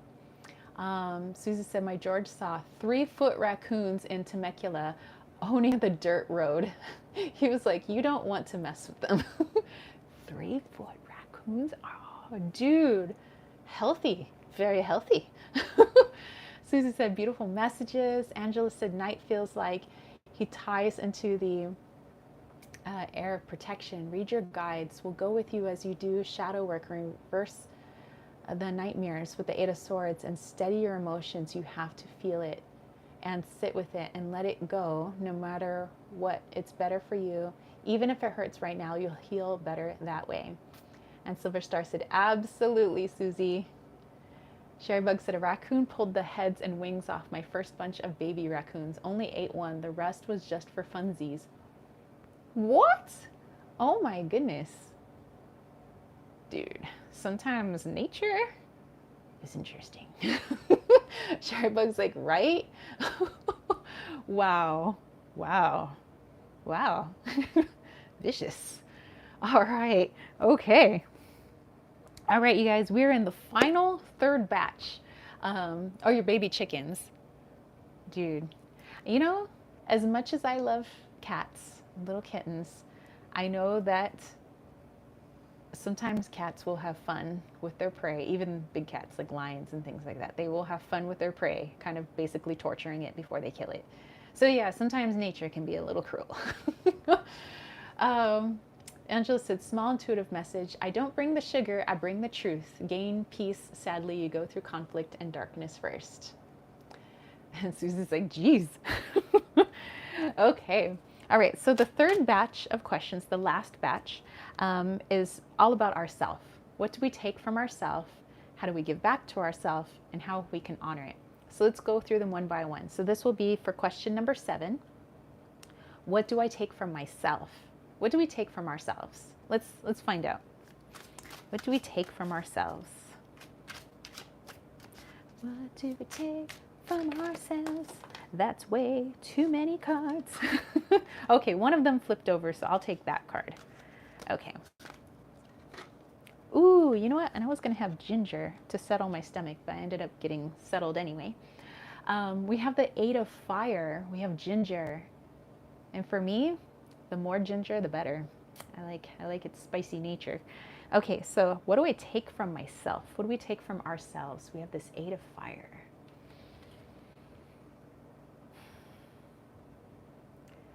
I just get this feeling of spreading our energy too thin sometimes. And that's what we take from ourselves. We take our energy and we place it elsewhere, but perhaps not in that symbiotic relationship sometimes. Sometimes we give, but then we don't get anything in return. You know, if we looked at this like ginger, you know, if I were going to make ginger tea, you know, I got this whole root of ginger. I could slice it up. I could put all that ginger in there and make the spiciest, best, you know, tummy healing, flu healing tea possible. Or I could put a little bit of ginger in there, and then I could put a little bit of ginger for my meal, and then I have a little bit of ginger here. I'm going to compost a little ginger there. And now I've taken this one root, and I've thinly sliced it, kind of like, I don't know if you guys saw Mickey and the Beanstalk when they were all starving, and they had that one little bean, and they're just like slicing it so thin. Now that ginger tea, I barely taste any ginger in it. And now in the dinner, it's like, yeah, I didn't even put any ginger in it at all. There's just such a minute amount. And think of that like our energy. You know, we could put our energy everywhere, but is it making a difference when we spread ourselves so thin like that? And so maybe that's something that we're taking from ourselves at the moment, is we're taking too much of our energy and not getting enough of something back to replenish the cups, replenish the reserves. So that might be something we want to take a look at, especially with that 6 con energy that I was talking about for next Saturday. When we look at all aspects of the home, our positive and negative reactions, our friendships, relationships, our material possessions, our career, our health, in all of these areas, where have we spread everything so thin that it's like we don't have a hand in it at all? How can we make it more spicy? How can we make it more meaningful? How can we give more of our medicine, but also at the same time receive the medicine that we need? You know, so let's take a look at that symbiotic relationship. So this is what we're taking from ourselves at the moment. Way too much energy. Let's see, let's go back here. Angela got the Page of Swords reversed, and the 9 of Pentacles, the 10 of Cups, and Death reversed. Page of Swords reversed. Once shadow work ends, there will be the 9 of Pentacles and 10 of Cups. So everything will settle, and you'll get your wish fulfillment and some extras thrown in. Susie got elements. Remember to feel the warmth pulsing through her womb. You are a child of mother. True harmony awaits you. Ooh. And then Susie was saying with the ginger, warmth, yes, connection. Angela says in Death Reverse says that state will be that way for a while because you'll have the tools to keep it there, knowing how to stay at peace and in balance happily ever after. Sometimes wears a skull mask, blessings in disguise. And Sherry Bug says, I'm not thankful or grateful of myself. I don't allow myself to appreciate what I have and see the harmony in my life. And Susie said, amazing messages, everyone. And Fiction Lady said, a random card was stuck in my other deck. It was Temperance. And then Susie was saying how Temperance came up earlier too. That is so cool. And Silver Star said, King of Cups being the rock in a storm, emotional balance can't always be everyone's emotional support system. Take time to balance your own internal connection with myself. And Angela said Temperance came up a lot today. And then, because had it a lot earlier too. See, again, also a good reason to have these live chats or, get together like this, because now we can see when there's a message that's like, hello, hello, when it starts coming up and like everybody's reading. Okay, so putting that off to the side, let's take a look at question number 8, which is the second to last question. So what do we give back? Okay, we know what we're taking from ourselves. So what are we giving back to ourselves? Okay, so what do I give back? Okay, a little hair there. All right, so what are we giving back to ourselves? Let's take a look-ski. And I'm gonna have a little bit more water. Susie has posted the question. Thank you, Susie. Okay. What do we give back to ourselves? What do we give back to ourselves? What do we give back to ourselves? All right, we have the Four of Earth, Willow. Use the wand, Willow. You guys ever see that movie, Willow? I did. Anyway, Four of Earth, Willow. Willows are so peaceful. Okay, so what are we giving back to ourselves? Let's take a look at this.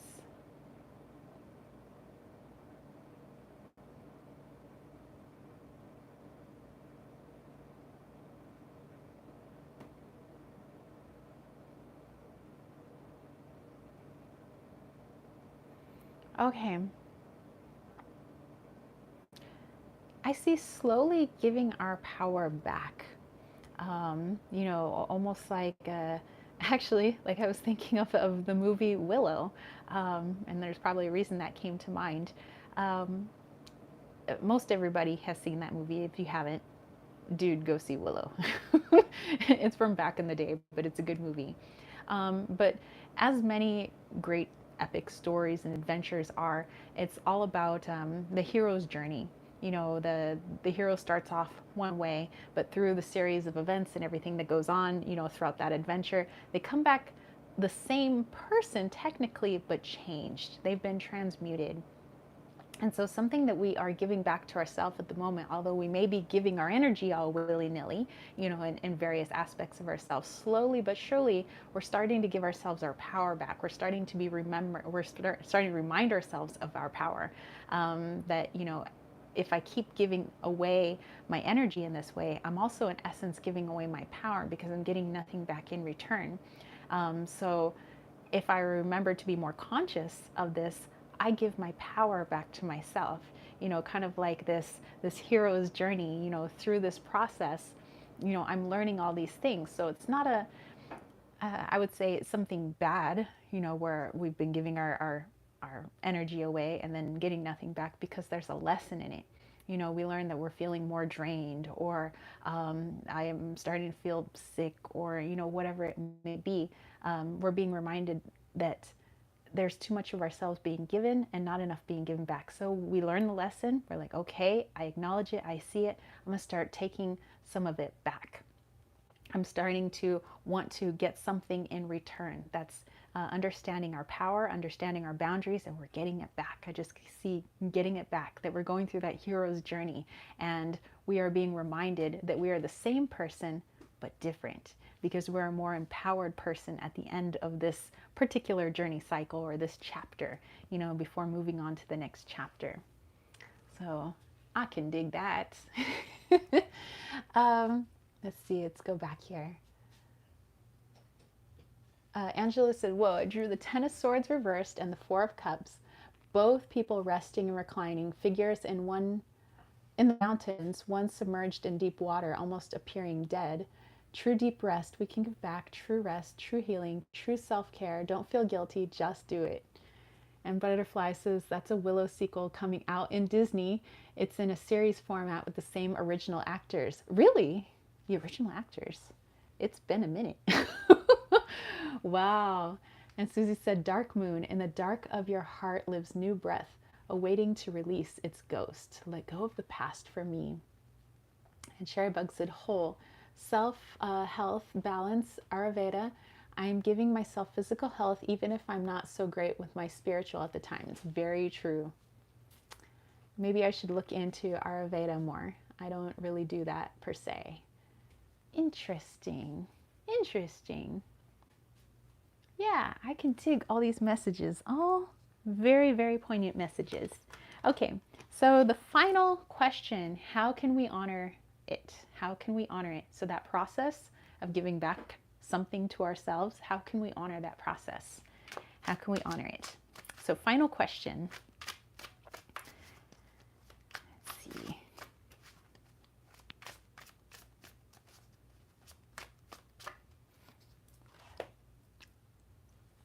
Ooh, we got the Seven of Earth, Oak. And Susie has posted that last question. Thank you so much. How can we honor it? Seven of Earth, Oak. I love it. Good, strong oak. Also very heavy. It's a very heavy wood. But slow growing, hence the oak card. I like that. So how can we honor it?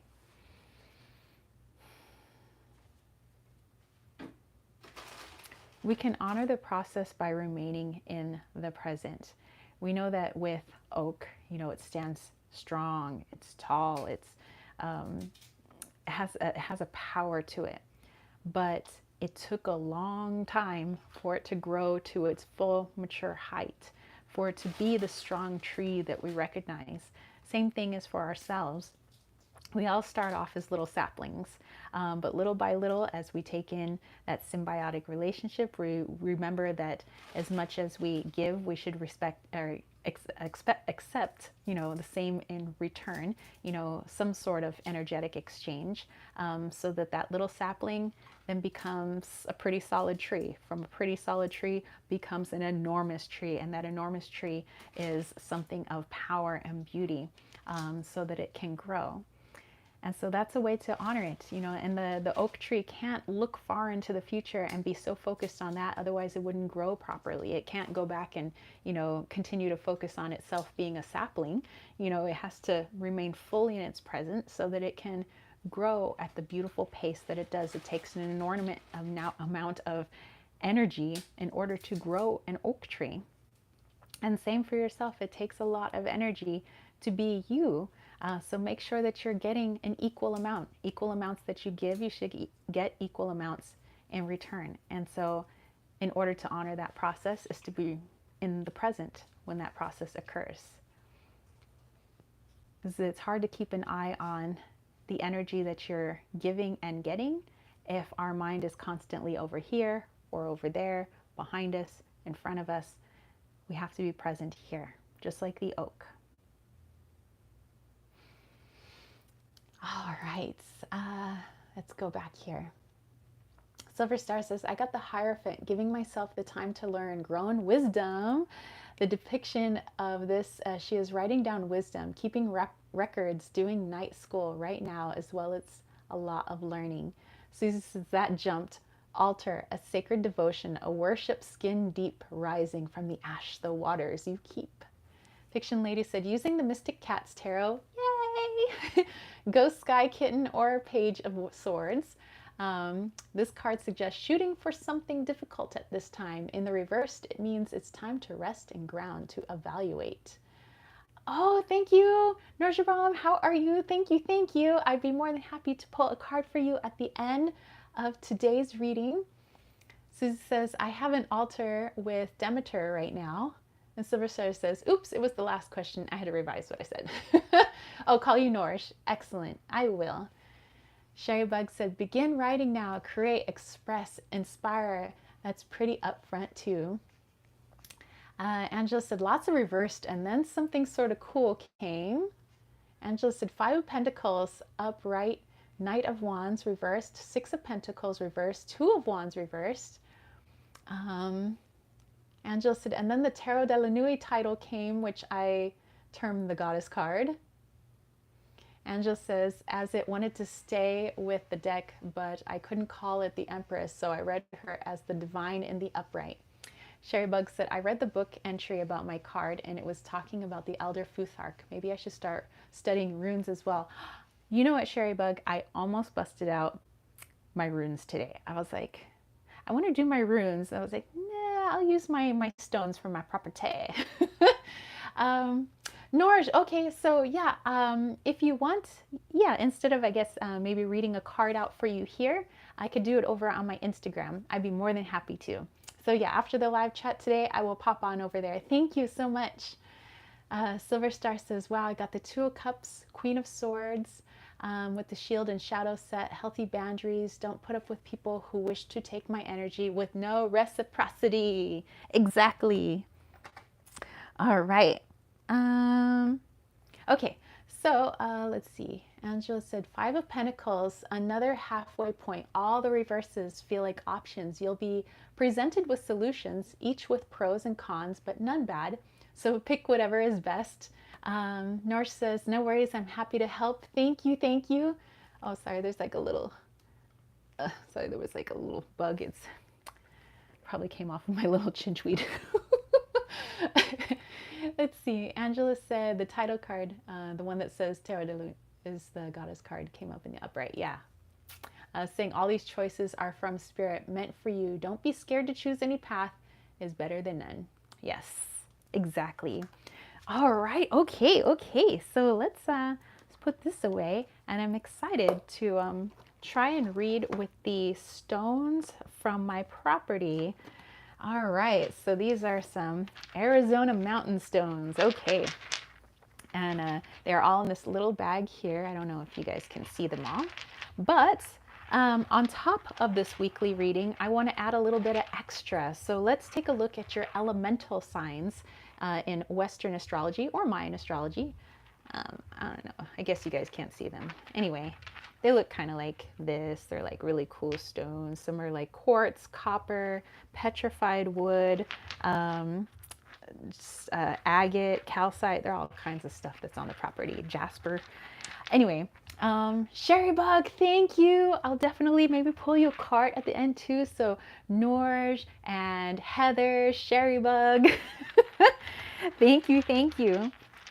Okay, so let's do the elemental reading. So this is based off of the elements in your natal chart. So are you more of a fire sign? Are you a water sign, earth sign, fire signs? So let me know what the majority of your signs are. For me, my air sign, or my sun sign is an air sign. My air sign is sun.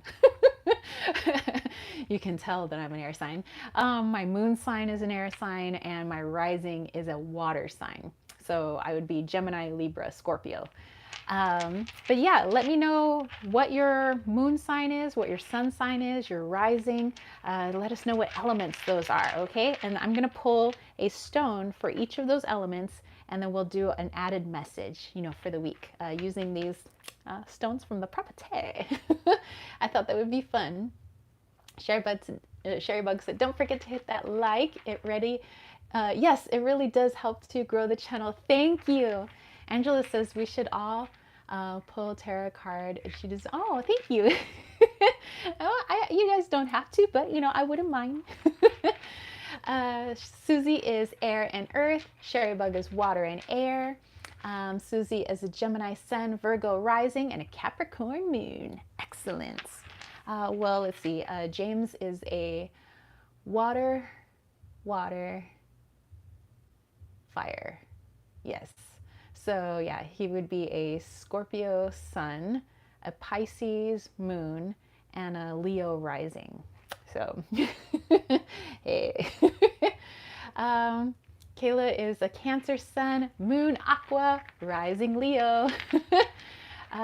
So yes, water, air, fire. Excellent. Okay, let's see. Who should we pull for first? Let's pull for the water signs while I'm thinking about water.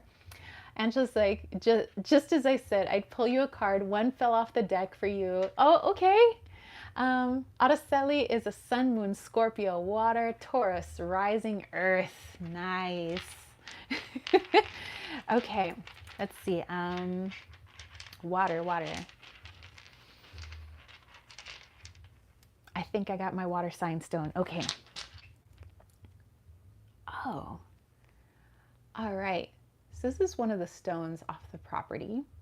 It has this green tinge to it, which means it's got a little bit of some copper mineral in this stone. And I am still identifying all the stones on the property because they're all amazing. We already found some of the sandstone has some mega veins of like quartz and mica, maybe a little bit of iron and magnesium in it, which is really cool. Okay, so this is for our water signs. And let's see, Angela said, Miss Tara, you got the Four of Swords reversed. A lady laying beside a stopped clock. Very sad, but she's reversed. So it's no time to sit around in sad energy. It's time to move a little bit to happier times. Oh my gosh, that is pretty pertinent to yesterday, or the day before actually. Because just, I have the hardest, I mean, even though I am like always the death card, I'm always in change and in flux. Like I have the hardest time with change, like my little ego self. And so with everything happening at once, with the fifth wheel and the well was getting put in, all this stuff, like my little ego was like, all these like shadows coming up. But then it was like, James helped me to remind me that he says, basically you're like the Lara Croft of the mountains. Like he says, you get to, run around and, be all Lara Crofty and archaeologically, but also, I'm in this big, beautiful area. And it was like, well, yeah, why would I be bummed out? I'm literally like getting everything I've ever wanted. So yeah, I can dig that. Susie said, pretty. Angela said, time is not frozen. It isn't even a circle. It's always moving. Find a new adventure in the best way for you. Thank you so very much. Thank you. Silver Star said, 12 houses, or 12th house, Aries, Sun, Mars, and Venus, rising Taurus, Capricorn, Moon. And Susie says that Silver Star is the greatest of all time with that moon. And Silver Star says, thank goodness I have all that earth or I'd float up and up and up. Well, sadly, I don't have any earth in my chart, so I'm always like up in the ethers. Sharebug said, I pulled a card for you, Tara. My ancestors say connect with past loved ones, sense, feel, reconnect. Mine are saying your ancestors are trying to tell you something. You know what? We were getting mega vibes like that up the property, and also whatever keeps messing with my audio. So definitely I got to meditate on that one. Fiction Lady's like, yay, so cool. And Silver Star says the 12th for Susie. Okay, so let me tap into this for the water signs. So like I said, I haven't done this before. I'm trying it with you guys. Let's see how it goes, because I know that I connect really well with our stones off our property.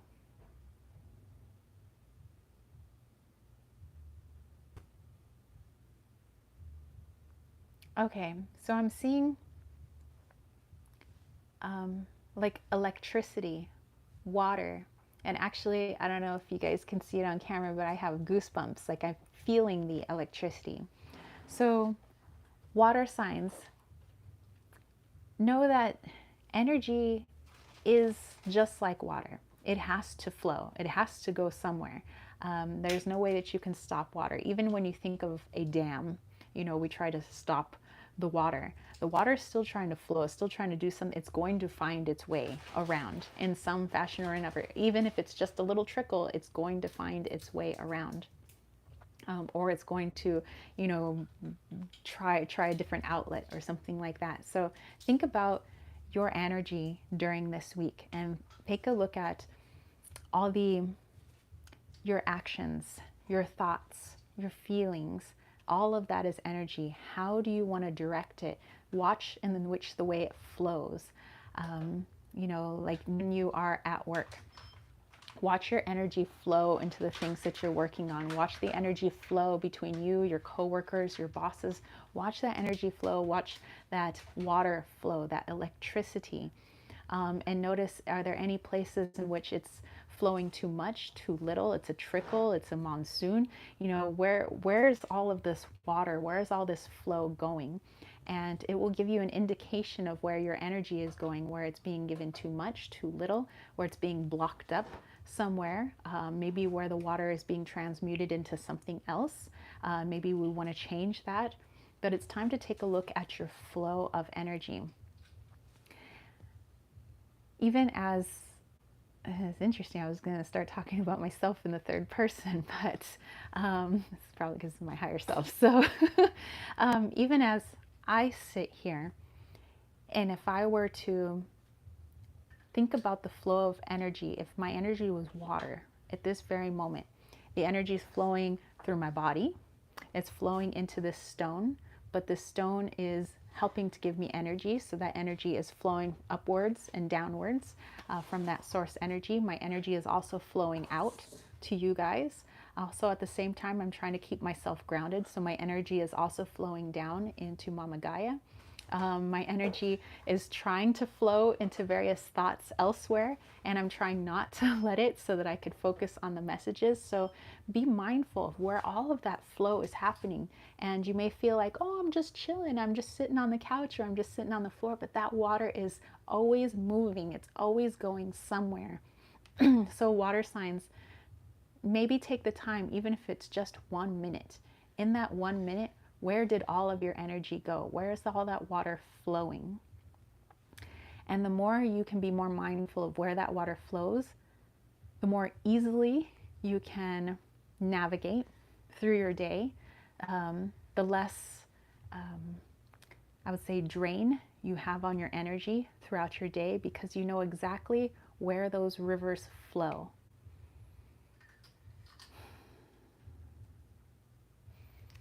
All right, so that was for our water signs.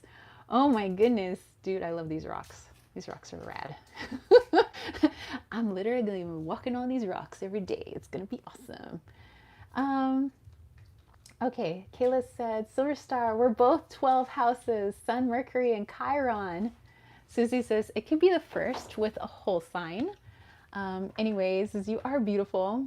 Angela said, maybe have an ancestor tea and coffee session and set out a tea and coffee and treats for you and them and chat with them and write in a journal or use cards. You know what? Because we're going to be back up at the property soon, because, you know, we're going to have to start doing a lot of trips, bringing stuff up there.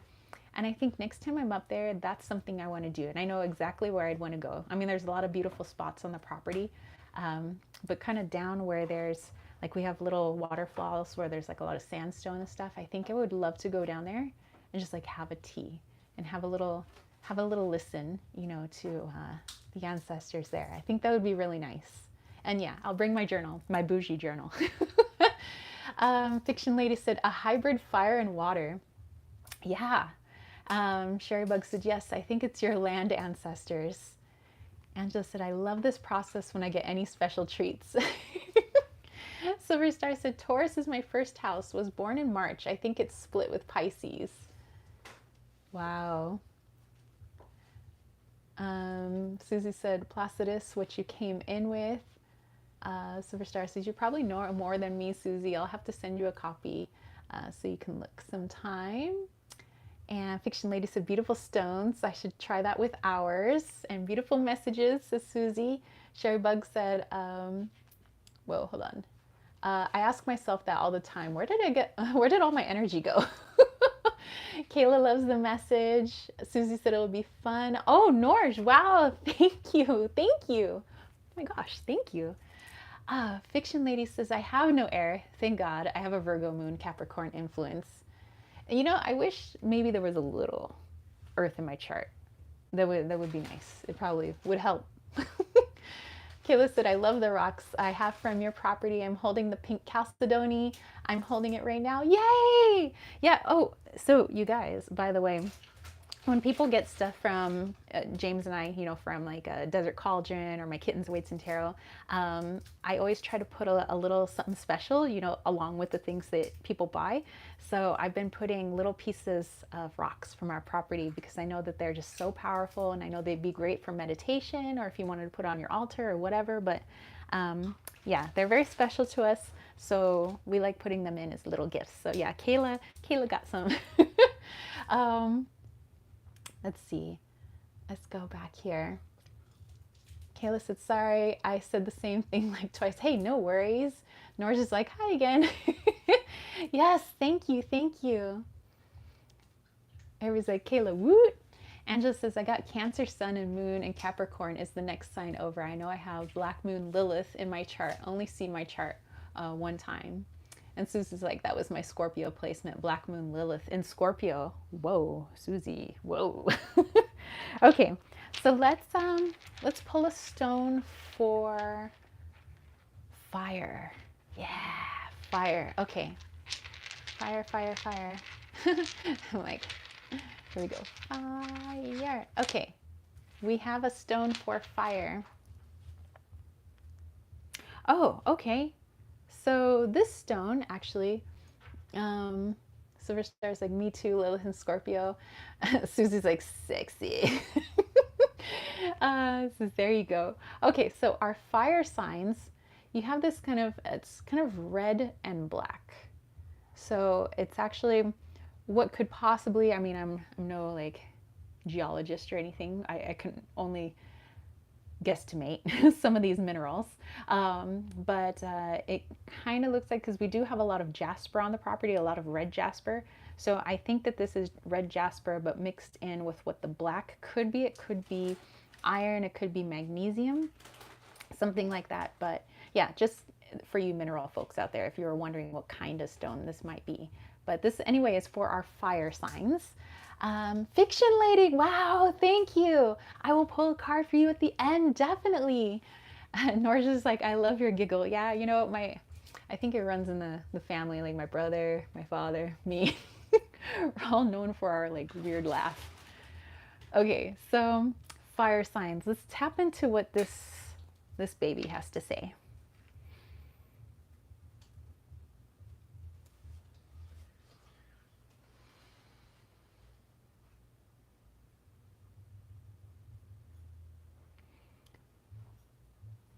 So oftentimes there are people who say, I wish I had more energy. I want to have more energy. I want to have more energy for this or this or this or this. But all we have is a very blanket statement, I want to have more energy. And since energy, as we know, can be transmuted and changed into anything that we want, we can have a more concrete vision of what we would like to do with that energy.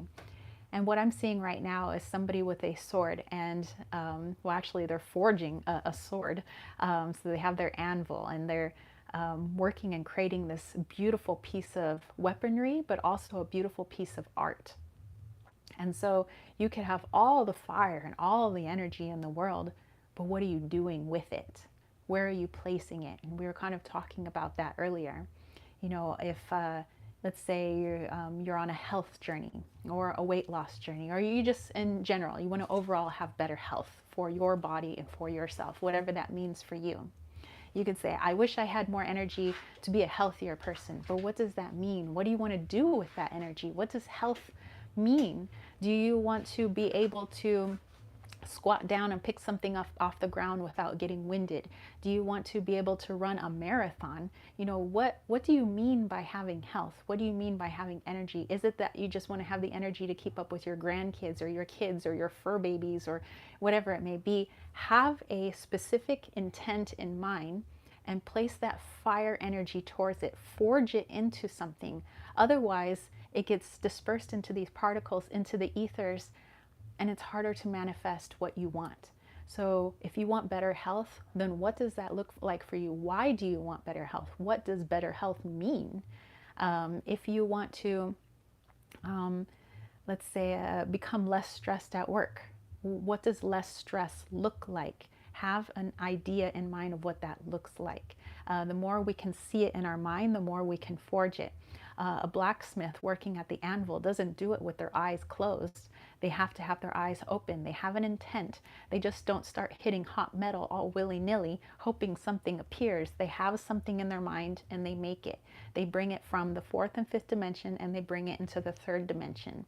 So fire signs, you have this wonderful ability to create, just like all the other signs. But what are you wanting to forge? Make it so, as Captain Picard would say, in your mind, and then we make it so in the 3D. So maybe that's something you want to work on for this week. Whew. Fire signs, oh my goodness. Fictionally, it says, how do I open up into intimacy in my potential relationship? I'm taking a big step with my date. All right, so we will definitely pull a card on that once we get through our little a little reading here, but I would love to dive into that with you for sure. Angela said, your laugh is full of positivity. I keep empathically giggling every time you do. Sherry Bug said, thank you, Fiction Lady, for supporting. Thank you, thank you. Angela said, love your empathic gifts that you be really weird when they work long distance or in response to pictures. My nephew thinks it's a riot. He can tickle me by tickling the air. Wow. Norse says, hook me on IG. Okay, I will be waiting. Okay, yeah. Hey, no problem. So yeah, after the live chat today, I will definitely go over to my Instagram and yeah, be happy to pull you a few cards. Thank you so much. Susie said, Norge, my partner calls Tara Giggle Girl.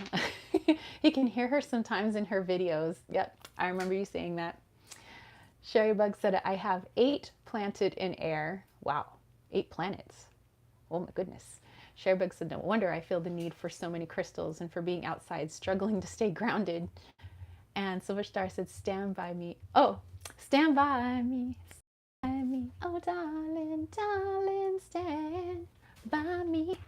And Jasper, maybe. Yeah, this one definitely probably has some Jasper in it for sure. Nice. Then nice. Okay, let's go into Earth. Yeah, Earth signs. Okay, Earth signs. Ooh, and I got like, for some reason, I was like thinking about Earth signs. I got a bunch of goosebumps. Interesting. And more goosebumps. I like grabbed a particular stone. I am so full of goosebumps. Oh my gosh, it's going up my spine. Okay. Okay, wow, even more, even more. Look at those goosebumps, you guys. That's crazy. And just as well, I hear it now. Empathy, it's fun. I've had We Don't Talk about Bruno stuck in my head all week. And Susie's like, that's weird. I just turned on my AC and I just got hit with air. Susie, I think I'm feeling your AC, maybe? Interesting. Okay, so Earth signs. Oh, so this is one of those awesome multi-minerals that's on the property. It's just like a mix of everything. So it's kind of orangey. It's like gray, cream colored, orange.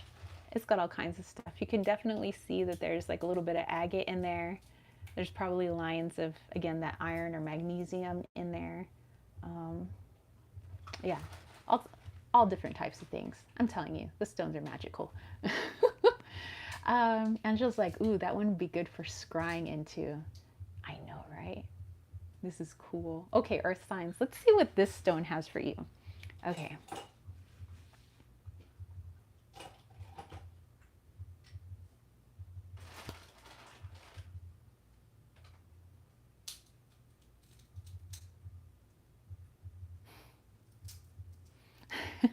Okay, Earth signs, this is really odd. And I don't know why this song just popped into my head because I don't know, I like haven't heard this song in a while. But you know that song by Kanye West, Jesus Walks? That just started playing in my brain. but it was less to do with the song and more to do with like a visual. Um, and it was like I was seeing somebody kind of trudging along, almost as if they're trudging along in mud, and their shoes getting heavier and heavier with this mud. But they figure, you know, if I just keep going through this mud, you know, I'll eventually get where I need to. But every step they take, they accumulate more mud onto their shoes, and therefore making each step feel heavier and heavier and heavier. And it feels like it's getting harder for them to get to their destination. But it's like their higher self or their guides walking along right next to them saying, hey, stop where you are. You're standing in this mud, yes. Every step is getting more difficult, yes. But we know that mud doesn't last forever. We know that eventually this mud, which has a water content to it, has to dry up at some point, right? That water that's in that mud, in that dirt, has to get transmuted into something. So why force something that isn't ready for you quite yet? Let's just wait a bit. And if you wait a little bit and that mud starts to dry up, we realize we can knock that mud, which is now dry dirt, right off our shoes, and we can walk to our destination no problem. And so, earth signs, this might be a chance for you to take a look at some of the things that seem like it's been harder and harder and harder for you to obtain what it is that you want. Maybe it is that we're trying to force something that just isn't ready yet. Maybe we're trying to speed up the process that isn't ready to be sped up yet. In which case, we need to take time out to stop, wait for whatever healing or whatever things the universe has in planned for us to take place first, go through that journey first, and then we realize that when we start up again, it's an easy little jog, it's an easy little walk to the other side, whereas we could have spent weeks trudging and trudging and trudging, expending unnecessary energy. So however this pertains to you guys, earth signs, this week, I just keep seeing, don't force it. You'll only make the mud, which is attached to your shoes, that much heavier. Every step becomes more and more difficult. Why not give it some time to dry out and start again tomorrow? Okay. Let's see. Let's go back in here. And Susie said, that is pretty. Wow. Silver Star says, I heard earth when you said, let's do earth signs. Wow, we're all on point today. Susie says, I personally have been feeling in limbo. I have so much air, a stellium, but tons of earth too. So I resonate with earth quite a bit. And Susie said, stuck in mud. Fiction Lady said, my pleasure, by the way. Thank you, thank you, thank you. Yes. And Susie said, looking for new energies, March 2023. A very good year, I think, after March. Yeah. March, you know, marching. Okay, now let's go to air signs. Since my chart is mostly ruled by air and water, actually, I have a lot of air, tons of air, mostly air, water, a little bit of fire, zero earth. Okay, so air, as I'm getting more and more goosebumps again. Air. I found it. This is a beautiful chunk of quartz from the property. All right, air signs. Let's see what quartz has in store for us. And it's very sparkly. When you're out in the sun, it sparkles pretty good. Okay.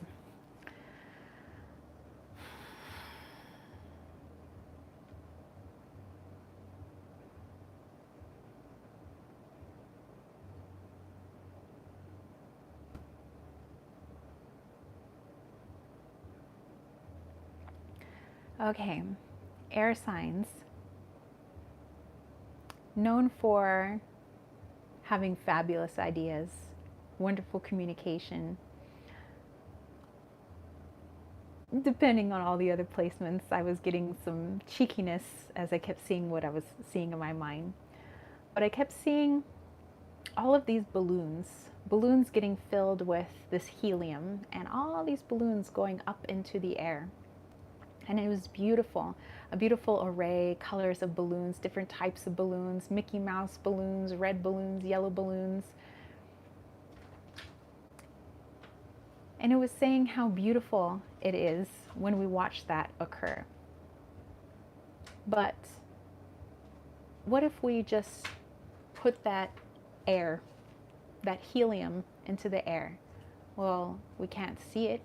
It hasn't taken any sort of form. And so it seems it gets lost with the other particles that reside around us.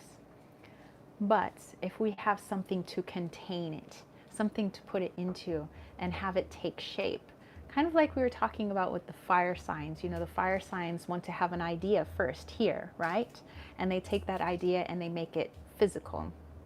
But with the air signs, what I'm seeing is putting your energy into something to have it take shape. So you're not the one, I would say, creating the shape, but you're the one that can give form to something that is waiting for you.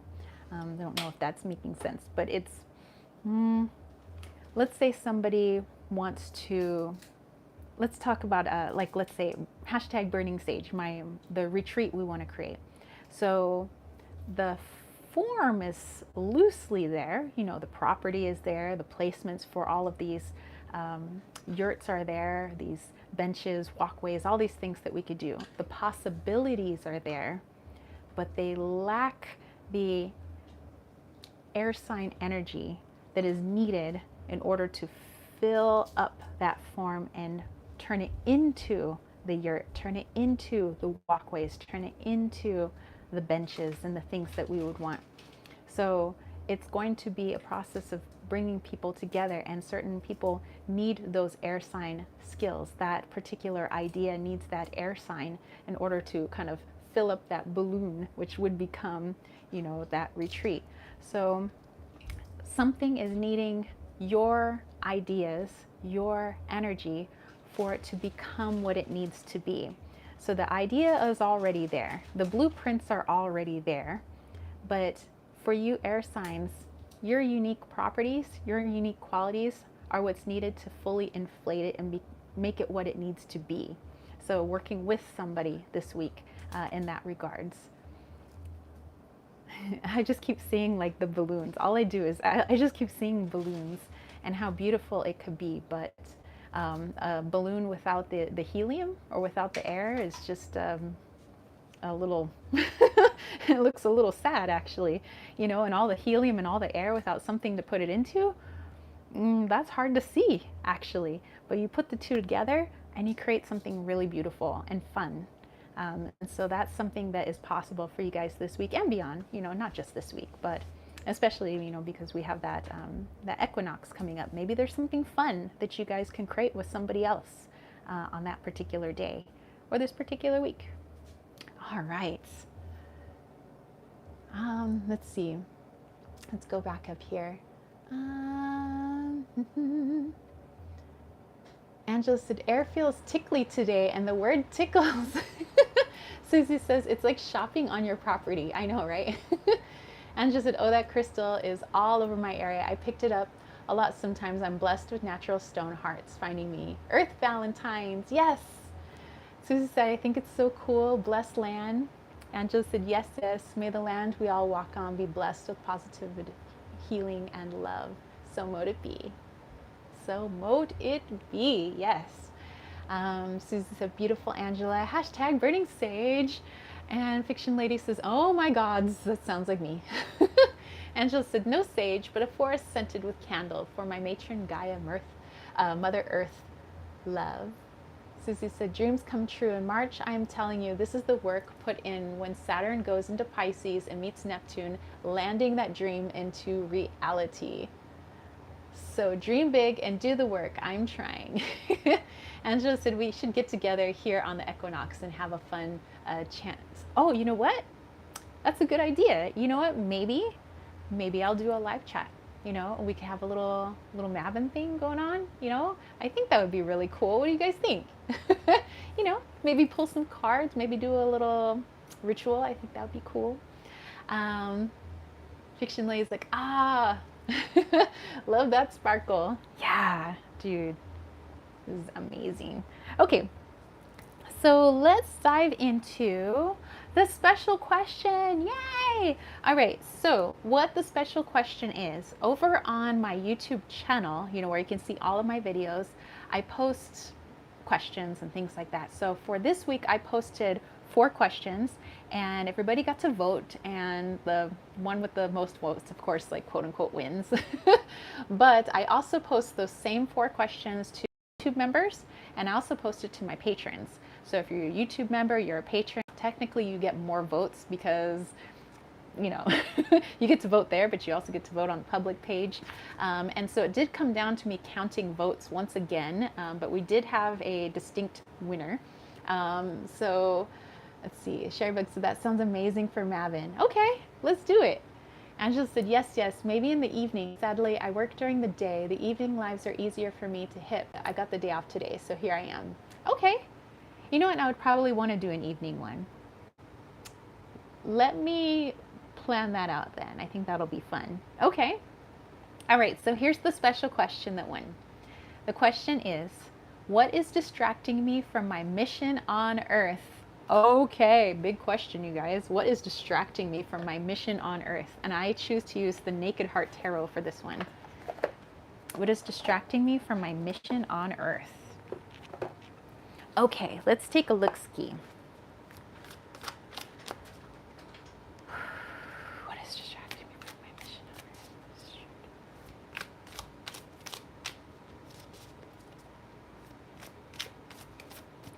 Whoa. Okay, I know James turned on the AC right now, but it's not the AC I feel. I felt strong vibes coming in. I don't know if you guys know who the Azez are, but the Azez just came in, and they don't show up that often. Yeah, I don't know if you guys see my goosebumps, but they're these really high dimensional beings from a different part of the multiverse, and yeah, they just kind of came in for this question. So I feel like this is a big question. What is distracting me from my mission here on Earth? I'm just letting the energy flow right through me, because otherwise it's a little extra. Okay. Let's see what we have here. We have the 9 of Pentacles. 9 of Pentacles. All right.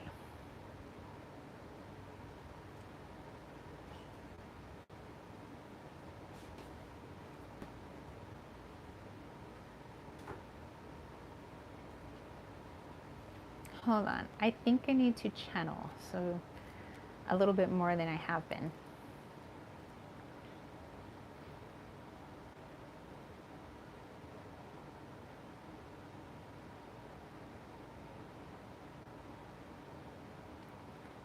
The world is your playground, yes. But often we get distracted by the things of the 3D world. And we forget the places in which you come from. This is something that is difficult, perhaps, to understand. One needn't fully understand the place of their birth or origin in respects to the energetic plane, but only to understand that they are from an energetic plane and they are inhabiting an earthly form at this time of incarnation. And when we are disconnected or we unplug, we forget our origin, our energetic self, energeticness, being. We become distracted for the reason we came here. We came here to have an earthly experience. Yes. We came here to learn through earthly actions, earthly eyes, earthly emotions. Yes. Relationships. Yes. But when the human is sidetracked from the lessons of those relationships, of those ways of being, seeing, then the mechanism that is the human becomes sidetracked from its mission. The human is only the vehicle, and the spirit the driver. But when the vehicle becomes the driver and the driver the vehicle, the focus is shifted and the focus is halted. It is okay to play on this playground. It is okay to be human. But do not forget that you are an energetic being with an energetic purpose. And if you can keep this in mind, play, dears, as much as you want.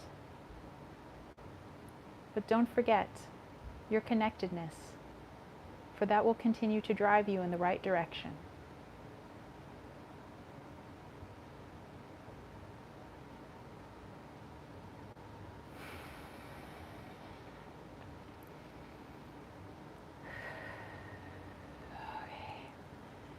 Okay.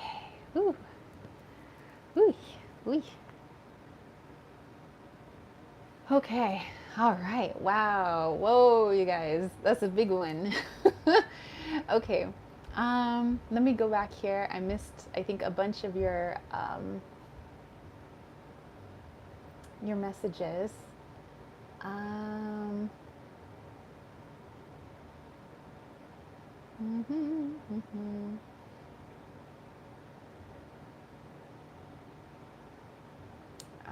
Oh, okay. Angela said, swap to my tarot Draconius for this. As soon as you finish the question, one flipped over, 5 of arrows reversed, which is a dragon's foot squashing a knight. Susie said, greeting, cool. Perhaps there are multiple fronts blocking you, but the blocks are being removed one way or another. And hello to spirit guests who entered. They sound lovely.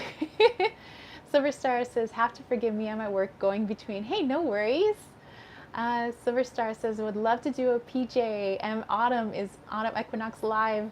Yeah, PJ's in the Equinox. I think that would sound cool. Says, I'll be there. Fiction Lady said, interesting balloon metaphor.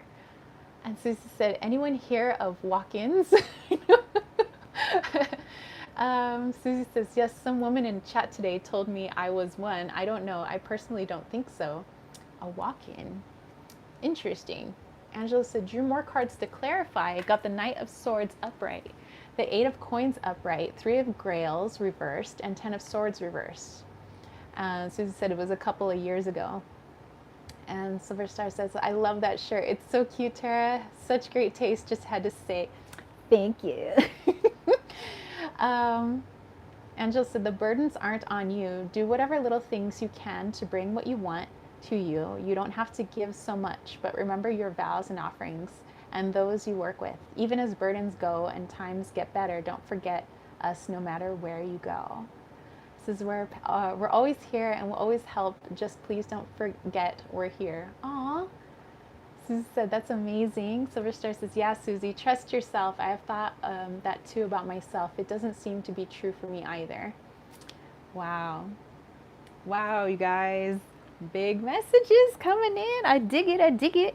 Okay, so this is the part where you guys get to vote on the next question. So I have 2 questions, and then you guys get to vote on which one that you want me to pull a card for next. And that's with the Mystic Rebel Oracle deck, which is right here. I was using that when I was up at the property. Here are the questions. So in order to vote, you're going to, let's say for question 1, if you like it, I'll have you vote with a red heart emoji, or if you don't have access to your emojis and you're at a computer, just type red heart. If you like the second question, I'm going to have you vote with a green heart emoji, or just type the words green heart. Okay? All right, so here are the questions. Silver Star's like, of course I love you, Susie. Okay. Question number 1. If you like it, vote with a red heart or the words red heart. What should I focus on this autumn equinox? Should I focus on this autumnal equinox? Okay, that's question 1. Question 2, if you like it, vote with a green heart emoji or the words green heart. In what way can I take more responsibility for my healing and growth? In what way can I take more responsibility for my healing and growth? Okay, and that was kind of going off of the energies this week, today being 13 Etznab, and then also, we have Mabin coming up, so I thought those questions might kind of go along with that. Okay, so again, question 1, red heart, what should I focus on this autumnal equinox? Question 2, green heart, in what way can I take more responsibility for my healing and growth? Do do do do do do do do do do do do. Do do do do do do do do do do do do do do do. All right, let's see what we got going on here. We have Kayla coming in with the green heart, Sherry Bug coming in with a red heart, Angela coming in with a green heart, Susie coming in with a red heart. So far we have 2-2. Do we have a tiebreaker? Tiebreaker. Yep. So we have 2 green, 2 red. We're going to need somebody to break that tie. So somebody needs to come in with a red heart or a green heart. I'll keep shuffling. And I don't know, maybe we need to place it, because I know that I give people like the Jeopardy earworm. So maybe we need some different music while we wait for our tiebreaker. We need, what is love? Baby, don't hurt me. Don't hurt me no more. What is love? Baby, don't hurt me. Don't hurt me no more. I don't know, I got Night at the Roxbury actually stuck in my head. There is no other love until our time. Angela said, cards already fell out of my deck for whatever question is chosen. Silver Star says, my chat was behind. What was the questions? Okay, so it was red heart for, what should I focus on this autumnal equinox? Green heart, in what way can I take more responsibility for my healing and growth? Oh, Mimi came in with the other red heart, so now it is 3-2. So looks like maybe we got a win with the red hearts. I don't know. Silver Star wants to toss in a vote. And in the meantime, let's see. Mimi said, sorry, I fell asleep, but I really needed it. The energy must have been peaceful. You know what? Sherry Bug had fallen asleep too. So I don't know. Maybe we're putting out like the peaceful vibes right now. We're like chamomile or lavender. Just putting everybody to sleep. Okay, Silver Star also got a red heart. It's red hearts for the win. Fiction Lady said, wow, thank you for the channel. Wow. All right, so red hearts are the winner. I mean, technically either one would be the winner, but okay, so it is, what should I focus on this autumn equinox? Okay, again with the Mystic Rebel, let's do this. We got a card. We have a card, people. Angela said, Thanatos' twin is god of sleep. We were chatting. Oh yeah, that's right. We were chatting about that earlier. So yeah, it's maybe Thanatos' twin has been putting us all to sleep. Okay, we have self-reliance. Look at that beautiful saguaro cactus that we have here in Arizona. Beautiful.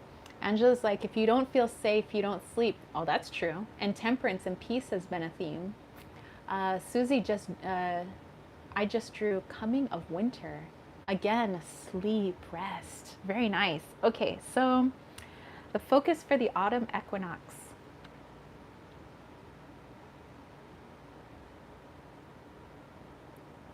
I'm getting that theme of power.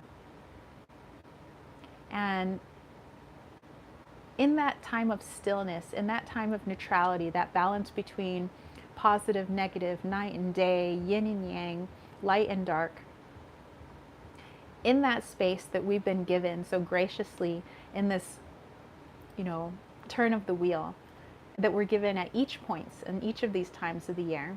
It's just a beautiful natural cycle that we are privy to and a part of as being Terrans on this plane, earth beings. In what way have we been giving away too much of ourselves and not getting enough in return? In what way have we been giving too much of our power when really we must be reminded that we've always had the power? We have the power to heal ourselves. We have the power to heal our traumas. We have the power to manifest. We have the power to build strong relationships.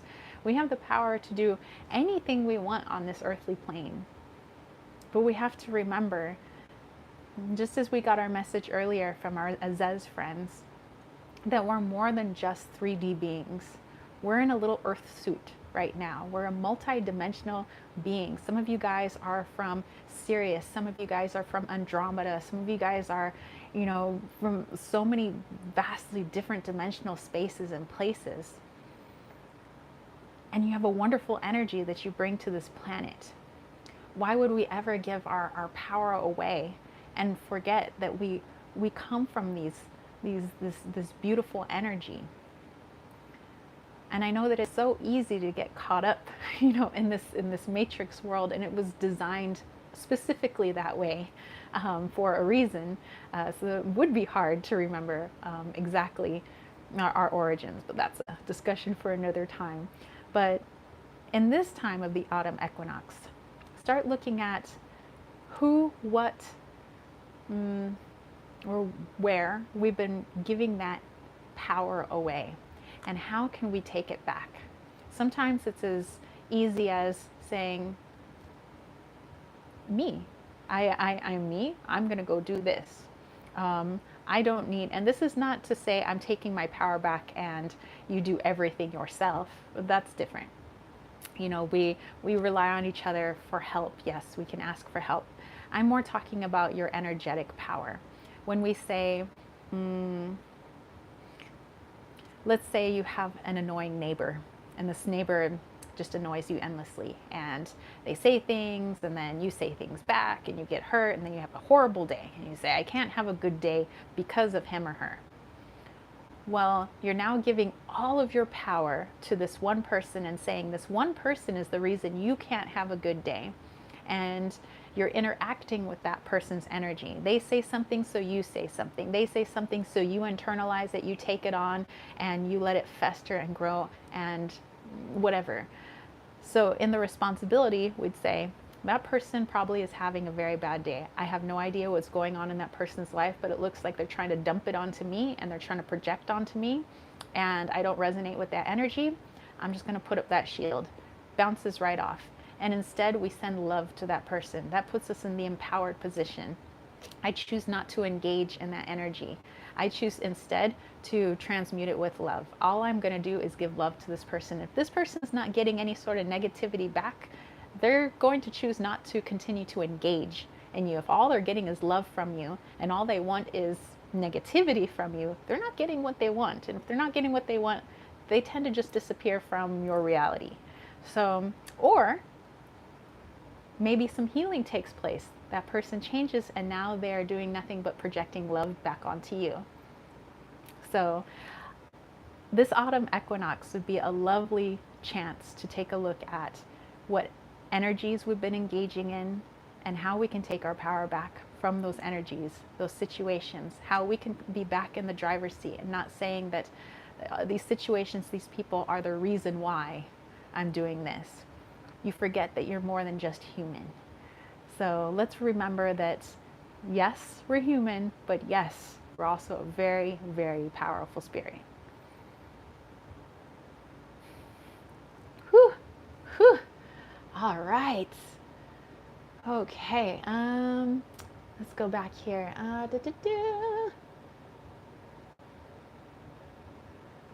Silver Star says, these guys are so lazy, of course. That's why I have a job cleaning interior, but I just found a piece of chicken. Come on, guys. Oh my gosh. Wow. Angela says, I got the Three of Grails reversed again. Empress reversed in the Ace of Coins. The Empress in Tarot Draconius is kneeling in grief and dressed as a knight and being comforted by her dragon guardian, a male dragon. Susie said, I had a coworker once open his drawer and a baby rat's were born because he left food everywhere. What? Ew. Kayla's like, rats are very persistent animals. Yes. Technically, we have rat nests on the property, but I haven't seen a single rat, so. By the way, I've never seen a real rat's nest. I only hear people say, oh my gosh, your room looks like a rat's nest, like when I was a kid. But I don't actually know what they look like. But when I went on the property and people pointed out what they look like little gnome homes. They're actually really cute. I was like, wow, these guys are industrious little fellas. Let's see. Susie says they put them in the field. Hopefully it gave them a small chance. But yes, Angela said, so the answer is the same as the last question, but in a different form. Don't give of yourself too much. Keep candles lit for you. Don't be lazy. Remember your vows. Blessings will come with autumn. Stand up and accept it and dry your tears. And if you're too tired to stand up, curl up and sleep. Susie said, powerful. Kayla said, I love this message. Susie's like, oh, it is not so pretty. Angela says that doesn't even come from the kind of rat we usually see. Says the rat's nest everyone refers to is the pack rat nest. Oh, okay. Yeah, because the rats on the property, they like build these little twig huts with like little doorways, and it's actually really cute. I was like, oh, I haven't seen these rats. And then I'm like, are they actually rats, or do we have actual like nature beings like sleeping in those little huts? Let's see. Silver Star says that's where the cats will be handy.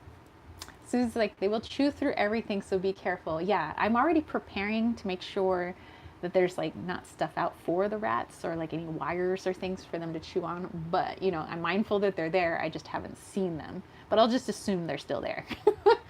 And just like it's full of straw and random objects and tunnels piled up and glued with their feces and pee. Ew. Silver Star said, such an amazing message. Thank you. Very welcome. Angela said, pack rats steal items sometimes because they like to collect. Ooh. Susie coming in with the cute little kitty emojis. Angela's like, and they take them back to build their nest. Interesting. I'll have to send you guys, or actually, you know what? Next time I'm up at the property, I'll take a picture of one of their little huts and I'll put it on Instagram. So at Kittens, Weights, and Tarot, if you guys want to go check it out, because they're legit cute. I mean, I don't know. I haven't seen the rats. I don't even know if they're actual rats, but they make huts and they're cute. And I've even like peered inside and it looks clean. I was like, oh wow, you guys are like clean rats that make cute huts. Okay, so let's go ahead and put this down. So this is the time for some super chats. It says they won't likely come in if they have enough food. Okay, well, I mean, it's pretty wild out there, so they probably have enough food. Fiction Lady got consequences, and floating cat, go with the flow and observe. Angela said, so in the winter, to keep them out of your house, leave food outside the property. Well, we're going to be composting, so, I mean, composting probably far from the fifth wheel, but they could probably feast on that, I guess, occasionally. Okay, so let's go. I know that there were some people that did some supers. I know Fiction Lady, you had a question. Silver Star, I wanted to pull you some cards. Norge, I was going to pull some cards over on Instagram for. And then I'm trying to remember all the people that did the super chats. I don't know if Susie, you can help me remember. It's somewhere way back in the comments, but I know, was it Heather? I wanted to pull a card for because it's your 4-month anniversary. Okay, so Silver Star said messages for my passed on kitty Napoleona. Okay, will do. Oh, and Sherry Bug. Okay, all right. So let's pull a card for Silver Star, Sherry Bug, and then we'll get to Fiction Lady, and then for Norge, I'll do those ones on Instagram.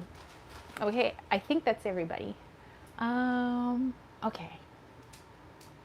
But yeah, let me know if, okay, that was, okay, so that's everybody then. Okay, all right, so Silver Star, let's take a look then at your message from Napoleona. Okay.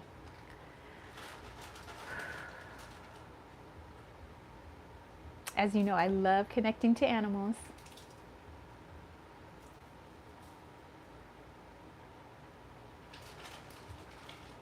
Okay. Before I pull a card, Silver Star, I don't know why, but I was seeing that cat that comes in for that. You know the old commercials for Fancy Feast?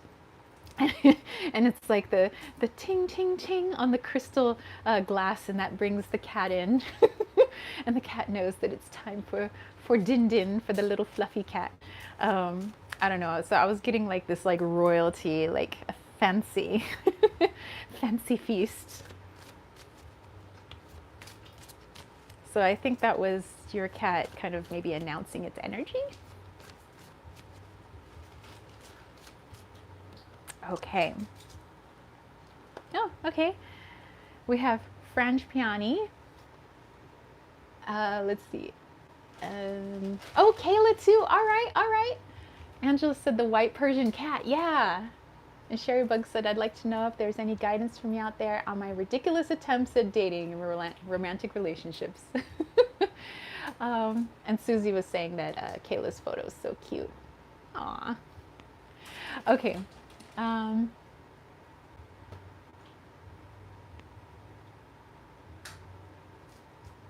okay.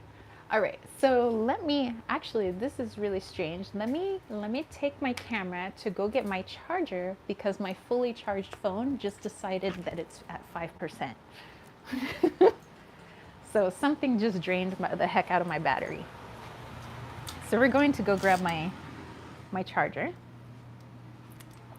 Please don't judge my bedroom. We're gonna be moving, okay? Okay, so let's grab this. Oh, Susie's like, the spirit is back. I know, right? Okay, so yeah, Kayla, I'll definitely pull a card for you too. Okay, so let's go back here. But when I plug the phone in, just know I have to take my microphone off. So we're gonna go to some crappy audio. Okay, so microphone off. Here we go. Oh, she was your little Siamese. Aw. Well, I like to think of Siamese as royalty. Okay, let's plug this in. Okay, we're plugging in. Boom. All right, and that's on. Okay, so we should be charging. Okay, all right. So Silver Star, looks like your kitty just drained the battery. All these little spirits wanted to come in and come have a little talk. All right. Angela says, are you moving up to the ancestral land you were mentioning? Yep, I sure am. Okay, so all right, we're plugged in. So okay, so we have freedom. All right, so Silver Star, let's take a look at what Napoleana has to say.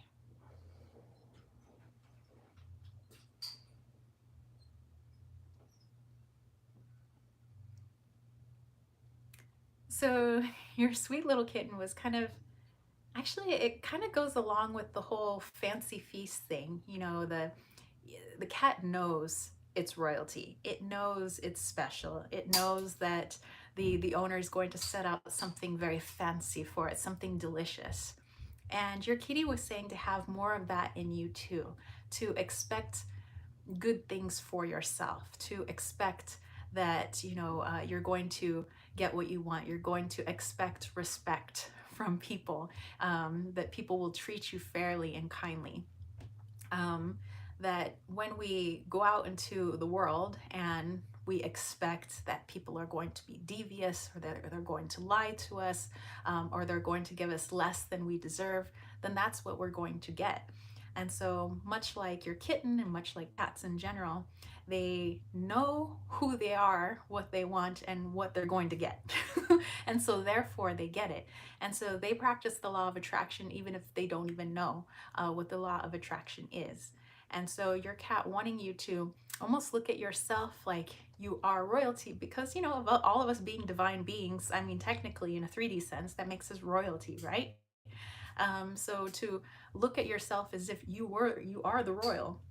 Like, I expect that people will treat me kindly and fairly because I treat them kindly and fairly. You have so much love to give. Let people love you in the exact same way.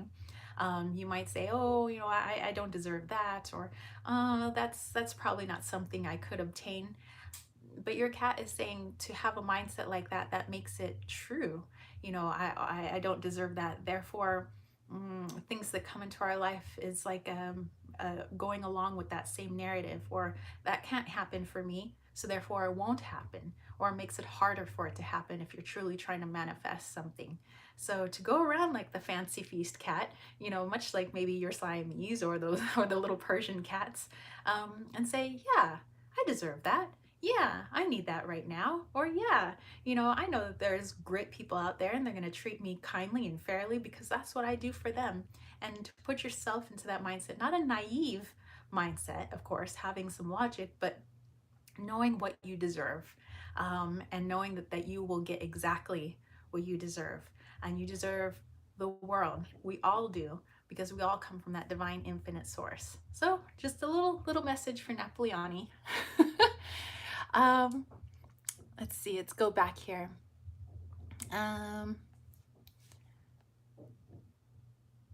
Fiction Lady says, interesting about the rat's nest. Yes. Angela says, they know they are Bastet's kittens and they know they are the sovereign beings who come and go. They have boundaries. They love affection, but on their terms, and they enjoy the world in their own way.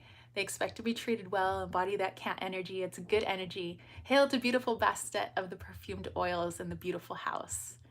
And Susie was saying, Angela, next year is the year of the rabbit, but I read its cat energy, pronouncing energy on the Chinese New Year. Ooh, or pouncing on the energy. Susie said, Bastet is my protective goddess. Nice. All right, so Silverstar, I hope that resonates. So I love that. Plus, I love these flowers too.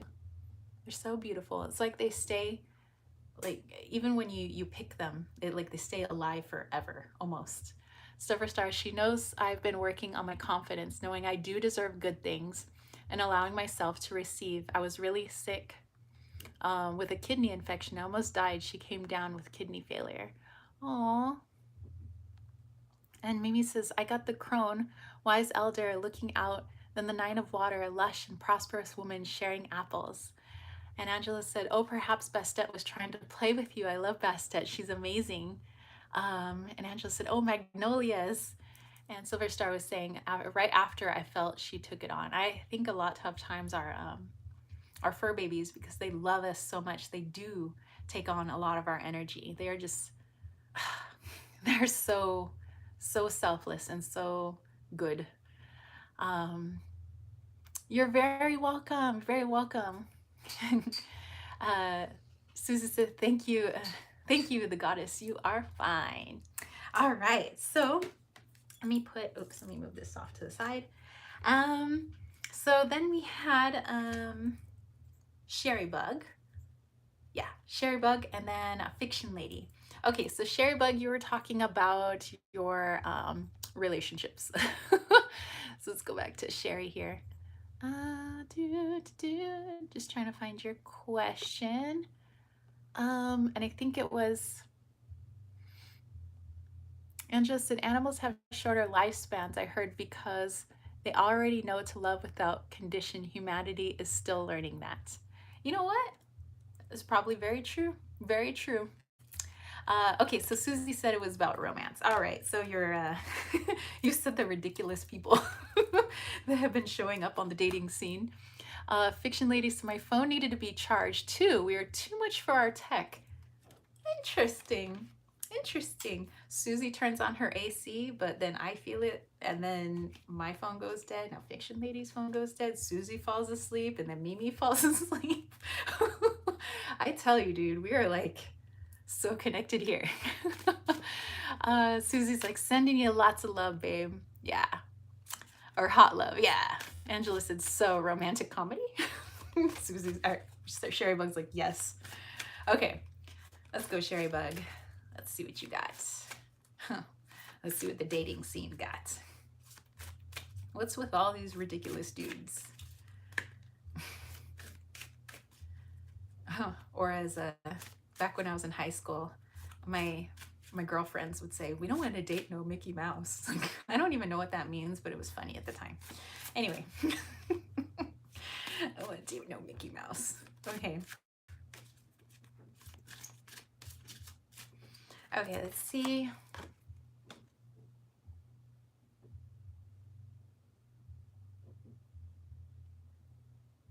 Okay, Sherry Bug, there was a song that started playing. Who is this? Oh, it's Bush, Swallowed. That song, Swallowed. Swallowed. Do do do do do do do do do. I don't know if you want to look at the lyrics and see if there's a message in there. But yeah, it's the song Swallowed by Bush. Okay, so, oh my gosh. Sherry Bug, do you want to see what card just occurred?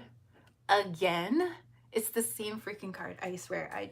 I split the deck in half and I like shuffled and shuffled and shuffled, and this card came out again. But obviously a different message for you. But let's look into this. Susie's like, I have a fine single brother. Yeah, Sherry Bug, you know what? Susie has a very nice brother. Angela said, I pulled some for you too, Sherry Bug. Hope that's okay. Fiction Lady says, I'm a bit behind, so I'm gonna thank you here. All right, no worries. Sherry Bug says, that's fine, Angela. Angela said, from Through the Eyes of the Soul Tarot, the cards I got were Explore Other Realms, Upright, Become the Master You Seek, Reversed. A deep secret will come to light, upright, maybe explore new ideas for dating and romance.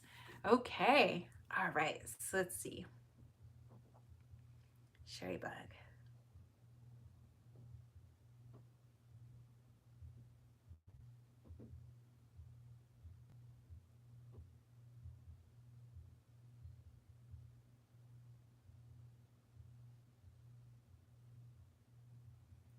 Okay, interesting. Okay, so Sherry Bug, something I was seeing, and I don't know, this might need some a deep reflection, but it was kind of like this little like swirling vortex, you know, somewhere inside of you, and it was like not a need that you actually need, but something that you're kind of putting out, saying that you need this particular need fulfilled, if that makes sense. Where, let's see, let's give a crazy example. You know, in those like rom-coms and those romance movies and stuff, there's always like, for some reason, like the damsel in distress and like, oh, I need to be saved. And actually, she doesn't need to be. She's like, you know, her own independent person. She could probably save herself if she wanted to. In fact, she could. But for the sake of the movie, there has to be like the knight in shining armor, and this like person has just what the damsel needs, you know, and she wants to be saved. Therefore, this person comes in to save the damsel. So in your case, it was kind of coming along as not that you need to be saved or that you're some damsel in distress, but putting out some sort of energy saying, oh, I am in need of this thing, and therefore the dudes that are coming along see this kind of signal like, oh, this damsel or whatever is needing this particular thing. I have that. And it could just be that they're, you know, you're like, I'm needing a lighthearted person. I'm needing somebody who's silly. So therefore, these kind of really silly people are coming along, but maybe that's not the actual need that you're wanting from these people. So it could be just as simple as just kind of taking a look inside and saying, okay, so if these guys are a reflection of something that I'm putting out, what is it that I'm putting out? Kind of find that. Where is that actually coming from? And it's like, whoa, if that's what's actually happening, okay, I'm gonna get rid of that. This is the actual energy I want to put out. I want to put out this, and then we focus on that, so that when the next mirror comes along, they're like, oh, okay, she has what I need. I have what she needs. So it's just a readjustment, taking a look at what's actually being outputted. You know, for, let's say, an example for myself, you know, when I was a little bit younger, I would put out the, I need somebody who is a father figure.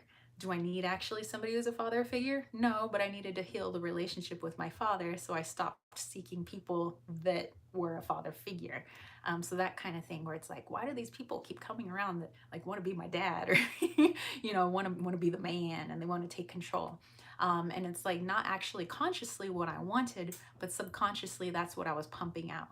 So it's just something like that, just taking a little look inward and saying subconsciously, what am I putting out there that I consciously need to be aware of so I can shift and change it, and therefore shifting and changing the possible romantic partners that come along. Okay, let's go back here.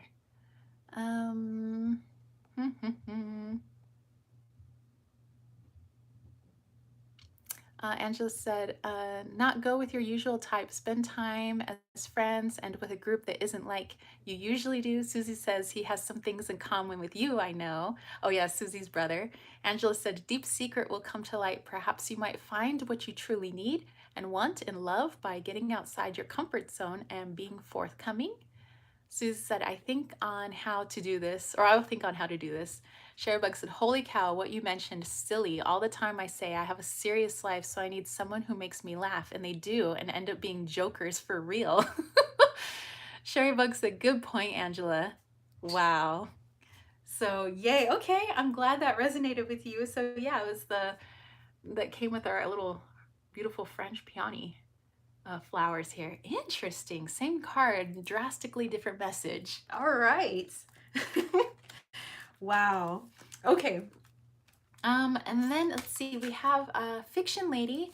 I might have to go way back in the question. So fiction lady, if you want to post your question again, I'll go ahead and pull a card for you. I'm trying to remember. It was a while back in the chat though. But anyway, I'll have a little sip of water. Sharebug said this definitely made sense. Okay. Yeah, it could just, yeah, you're like, I want a bit of brevity in the relationship. So yeah, you get all these jokers, yeah, coming by. They're like, hey, I'll make you laugh, lady. Silver Star said, beautiful messages always. You guys are so welcome. And let's see, Susie, if you might, I think you're probably by a computer or something.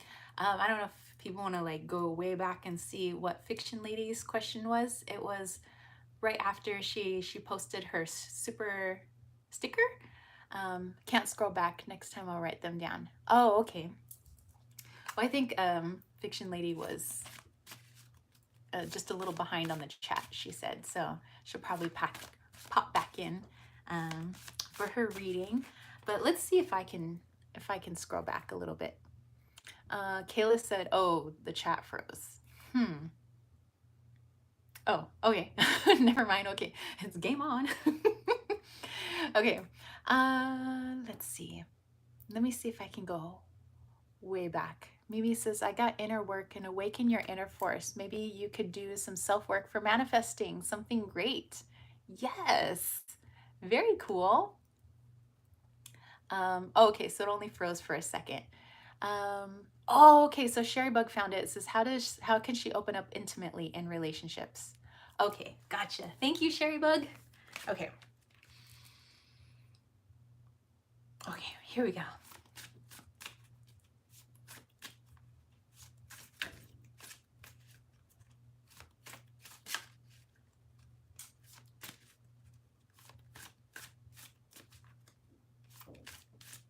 Okay, so let's see. Susie said, thank you. Okay, before I pulled the card, before we take a look at it, I was seeing, I know this is a flowers deck, so it's probably why I was seeing the flower imagery, but it was almost as if like this purple flower was like starting to open, and you know how bees and butterflies, they do what they do, they come and they pollinate, they come to take the pollen, and butterflies doing their thing also, getting their feet all mixed up with the pollen, coming to do what bees and flowers do with one another. They need one another. But it's almost as if in this case, the flower was afraid to open, not knowing what that bee was going to do. What does that bee want to take from me? Why does it want to take that from me? What is this butterfly? You know, is it a danger to me? Is it going to hurt me? Is it going to take all of my pollen? Is that even good for me to take? It was this kind of negative look at these creatures that that's just their mission. That's just what they do. They have no malintent. But the flower being afraid to open, because afraid to see what, you know, these things coming in. What if they could all hurt me? What if they could all take something from me? And so therefore trying to keep itself closed. But you know, we'll take a look at the card as well. Um, let's see. Sherrybug says she's taking a big step on her date. Oh, okay. Angela said, oh, Eyes of the Soul Tarot gave an interesting one for her. Guard and protect the sacred waters of life in the upright. Find and hold your own power in reverse and visualize healing in the upright. And then Fiction Lily was saying for Sherrybug that she's dealt with that too. Protect yourself, but be willing to be vulnerable and take down the walls. As she feels safe and focuses on healing herself, focusing on her, she'll find that right dynamic. Very cool. Okay. Okay. All right. So let's take a look at what we got here. We got Sacred Lotus, detachment. Okay.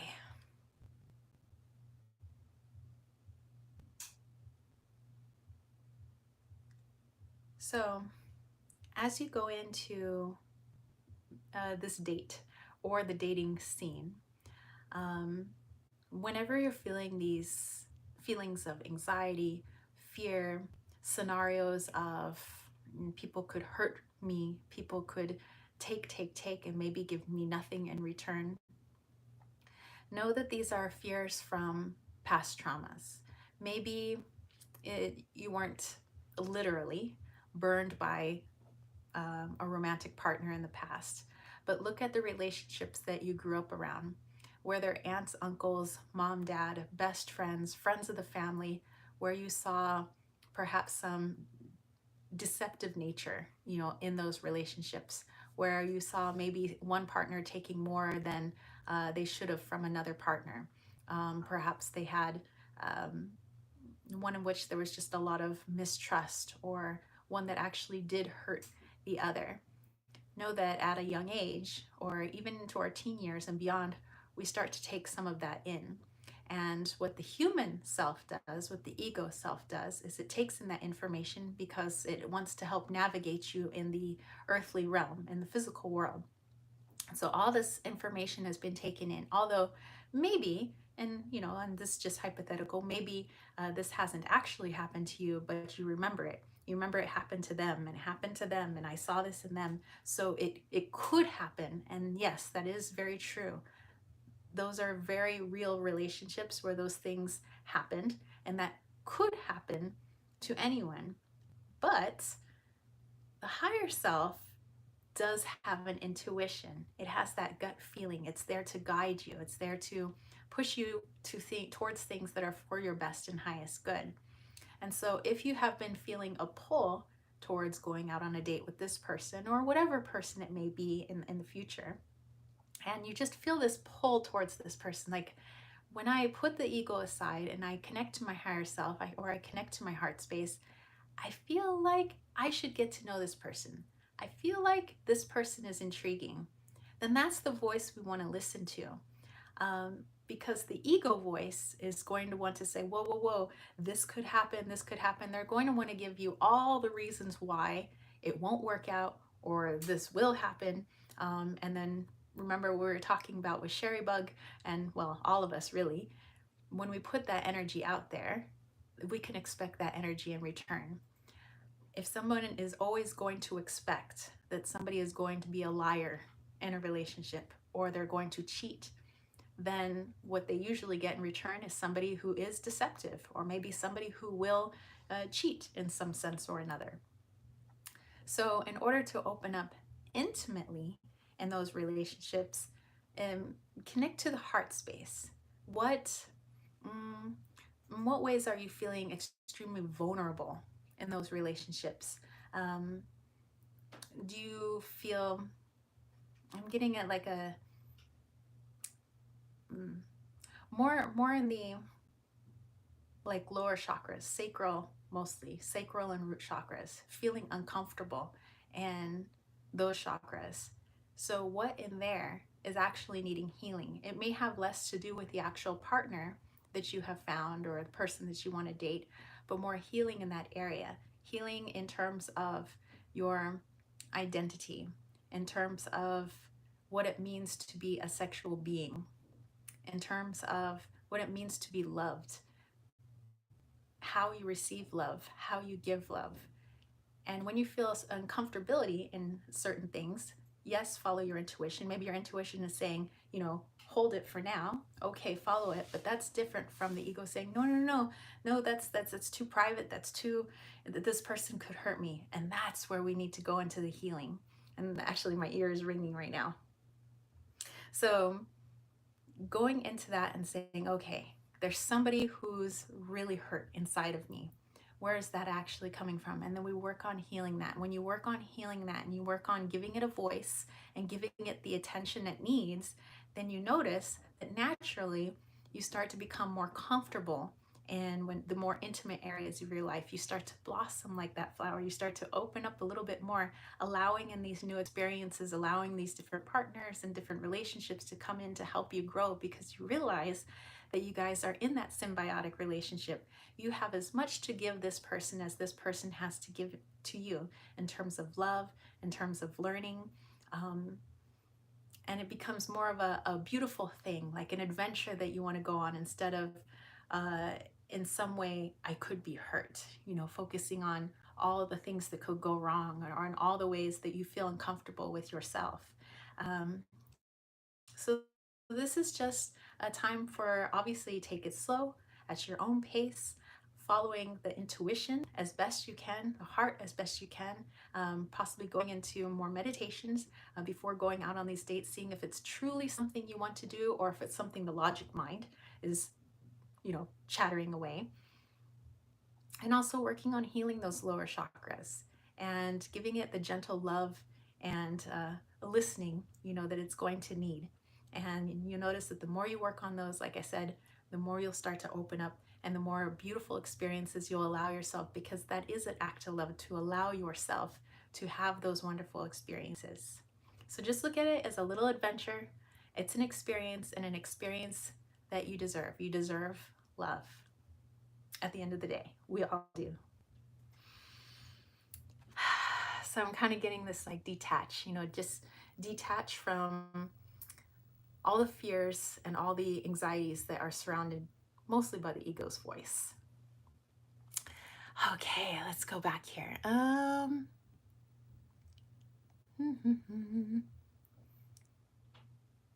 Angela said, oh, the lotus is interesting in terms of love in the animal world. Angela says, the female lotuses are pink, the males are white. I think they might be switched. Susie says, I'm hearing work with one of the terras, like yellow terra, abundance. Angela said, a special beetle is their main pollinator. The beetle uses the lotuses as homes and shelters and mate and raise their young there. Interesting. The male lotuses close and traps the beetle that fly in, wander, and they eat and cover in the pollen, then wander the following night when it's cool, and they open the lotuses. And they wander into the female lotus and feed the mate and makes a little home for the day, and they pollinate her. Interesting. Susie says, I get messages from Claudia's deck sometimes, not psychic though, sacred goddesses, mothers and goddesses, which is an awesome deck, by the way. Angela says they're symbiotic with this insect and neither are harmed by the process. Both benefit. And Susie said, yes, Angela, you should see Claudia's work. It's stunning. They tell her what they look like. Claudia Olivos, if you guys want to look her up, she has the Sacred Mothers and Goddesses deck. Susie says, it can take years, she says. It is a process. And Silver Star says, ooh, just got in the car, 222 on the clock. So yeah, Fiction Lady, I hope this helps, not only this message, but all the wonderful, beautiful messages other people were giving as well. So yeah, it's just um, I would say less of a focus on who it is you date, or but more of a working on the healing internally, working on those lower chakras, seeing where some of the hurt came from, seeing maybe some of the programming that went into place when it comes to understanding what a relationship is. Because although consciously we may have something in mind, but subconsciously we do have a lot of programming and a lot of trauma that could be associated with that. And it's just going back, working on those things, letting the ego know that your higher self is in control, not the ego. And when you do that, you can find yourself in some beautiful adventures. And remember that you deserve the best. You deserve love, love for yourself, and the love that people give you. And also, just like everybody else deserves the love that you give. So I wish you well. I hope you have a fantastic adventure. Okay. Let's see, where are my cards here? So I think it was Kayla. Kayla she had a question. So yeah, I don't remember if Kayla wrote it down, but I know she's around here somewhere. So Kayla, let me know if you had a particular question or you just wanted a general message. I'd be more than happy.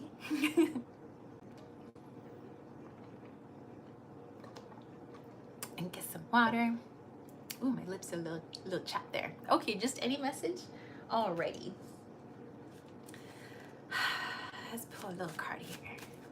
And then, like we said, for our friend Nourish, I will contact them on the Instagrams, which, by the way, I'll also be posting some of my decks for sale as I slowly but surely chip away at all those decks I have to let go of. Not all of them, just some. And she was like, why are the cards so jumpy today? I know, right? I'm like, all right, Kayla. Okay, we have a card, but let's take a look at it in a moment. Angela says, I picked up the Through the Eyes of Soul Oracle and one fell out. Bless you.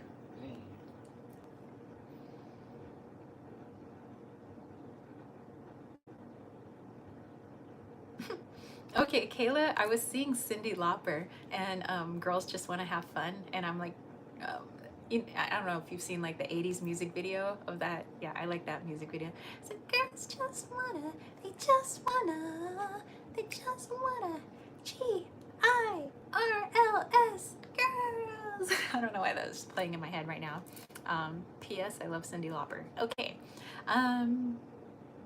All right, so let's take a look at your card now, and then we'll see if we could put that together. All right, we have Himalayan Blue Poppy, Potential. Okay.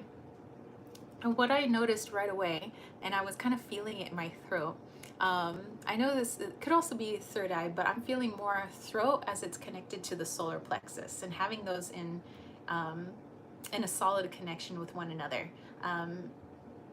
So that when we are connected to our power center, we voice our truth, and we speak our boundaries, we speak that confidence, what we know we're capable of. But let me see how that connects to Cyndi Lauper's song. So there might be somewhere in there, somewhere in the self, that believes that in order to be successful at something, one needs to be extremely serious, extremely focused, extremely driven. Basically, to have a very rigid, masculine view of acting and doing in the world. And although we do need the divine masculine, we also need divine feminine. And there isn't just one way to do something. Not every successful person, in whatever way we actually define success. Is success just a person who's happy? Does it have something to do with money or their bank account? Does it have to do with how many children they have? Success is a very ambiguous word. So knowing that, when you look at the view of success, whatever definition that is for you, how do you believe a person has to act and be in order to achieve that success? And it seems like it has to be a very rigid way of doing so. Like I can't mess around. I have to, do my studies, or I have to do it this way. I have to be, keep go, go, go. And I can't take time for breaks, because then I'll be looked at as lazy. And I have to, you have to do it this way. It's this way or it's not going to happen. And really what's coming through here is like, is that true? Is that really true? Or whose voice is that really? Is that the voice of a parent? Is that the voice of society? Is that the voice of some well-meaning friends saying, "Oh, Kayla, you have to do it this way, if you want to be successful"? And really, is it their version of success, or is it your version of success? So at this time, it would be really good for you to have a sit with yourself. And yes, we can listen to the comments and opinions of well-meaning loved ones and friends. That's all well and good, and they may have the best of intentions. But all they can do really is give their opinions. They can't tell you how to run your life because they have their own lives to run. And so knowing that, you can take in those opinions, run it through your filtration system. Is there anything that resonates? Nah. So then we toss it out. And if it's something that's like, oh, well, I feel bad because, yeah, I really should be more focused. Well, should? Like, is there a particular way to get to your success? Is there only one way? And what is success really? Is it, mother, father's definition of success, or is it the world's definition of success, society? So this is just a more understanding the definition of success in your own words. And next, understanding in your own way what it means to get there. And this is going to be a chance to connect to your power center, which is your solar plexus, which is also connected to your higher self, and saying, okay, for me, when I want to go about something, intuitively, what is the first thing I do? And if you're a little bit more on the silly side, or you want to do things in a more creative way, then you go and you do that. It may not look like your siblings or the person next to you, and that's okay. It's not supposed to look like everybody else's way. If everybody did things the same way, then why the heck are we here? We'd learn nothing. So do things your way, and you take notes. You see what worked and what didn't work. But the best thing about it is that it's your way. You're forging your own path. It's your adventure. And when you do it like that, then you tend to open up the throat chakra, because you start to speak this adventure out. Oh, I did this worked for me, and this didn't work for me. That helps other people. Instead of just repeating like a parrot what we've been told and what they were told and what they were told. You have a chance to break that cycle. You have a chance to be a wonderful example. I think I've mentioned before in a reading, you're meant to be a leader in this world, and maybe you may not feel ready for that yet, but people are already looking to you to see what path you take. And so this is your chance to be truly you, and be confident knowing that it doesn't need to look like anybody else's.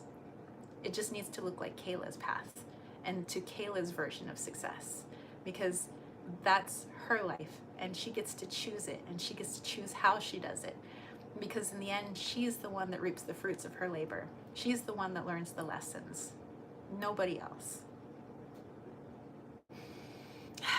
All right. Let's see, let's go back here.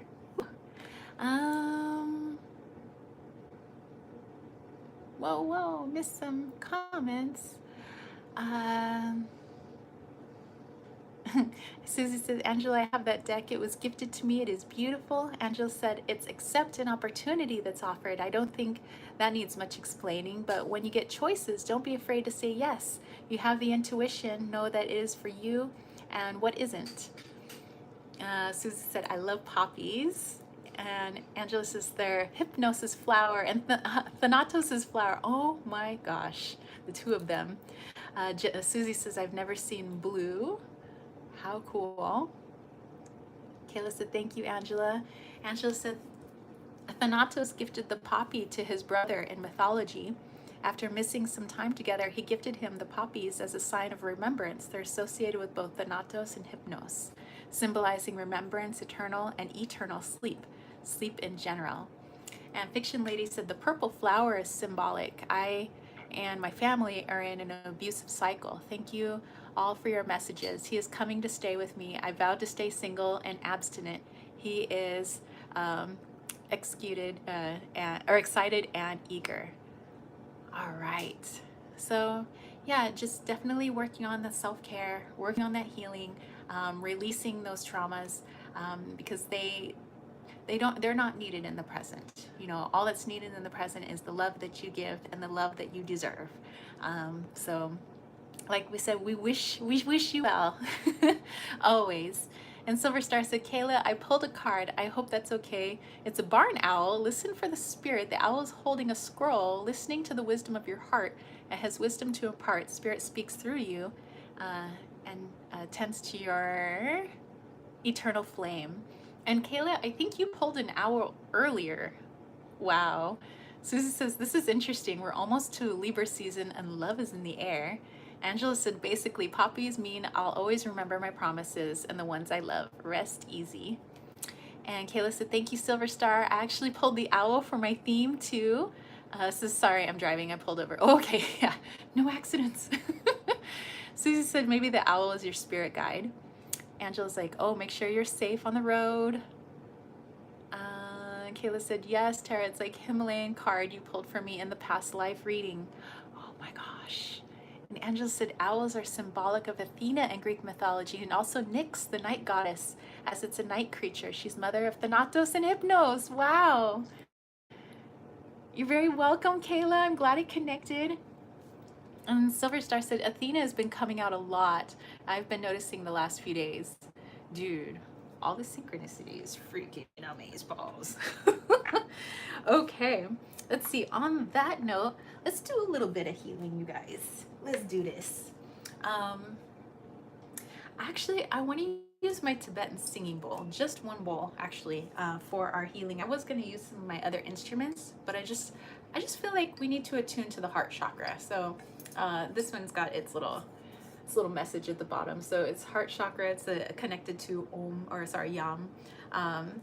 So let's get into our heart space. Seems like, you know, like Susie was talking about Libra season and everything. Maybe we all need to get connected into the heart, not only for like romantic relationships, but for self-love and, you know, and that powerful energy of love in general. So it's not the hallmark definition of love. It's not all that Valentine stuff, but it's the true vibration of love and not the, you know, all the things that we think of when we're like, oh, love is just that little funny fleeting thing. Like, no, it's the actual major vibration of the planet and the universe.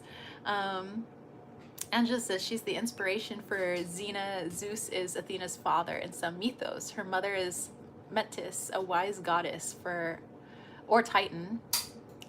She is goddess of war and justice and thinks with strategy. So she's a warrior princess for sure. Great goddess, great energy to work with. Excellent.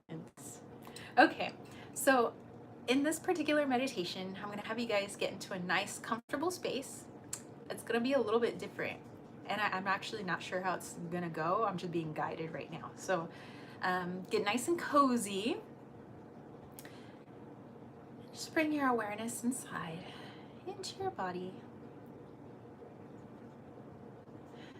Slowly focusing on the breath. And we're going to start at the top of our head.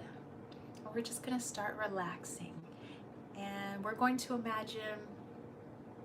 let's imagine water. Somebody is taking a bowl and they're just slowly pouring that water on top of your head. And wherever that water drips down, you're going to relax. So relaxing the eyes, relaxing the cheeks, the jaw. The water trickles down, relaxes the neck. The water trickles down, relaxes the shoulders. Away from the ears, the water trickles down the arms, relaxing them. The water trickles down the chest, down the abdomen. We're relaxed. The water trickles down into our pelvis, to our hips.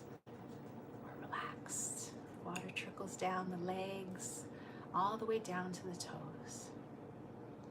And as this warm, but not too warm, yet not too cool water trickles down, we feel comforted, we feel embraced, and we feel protected.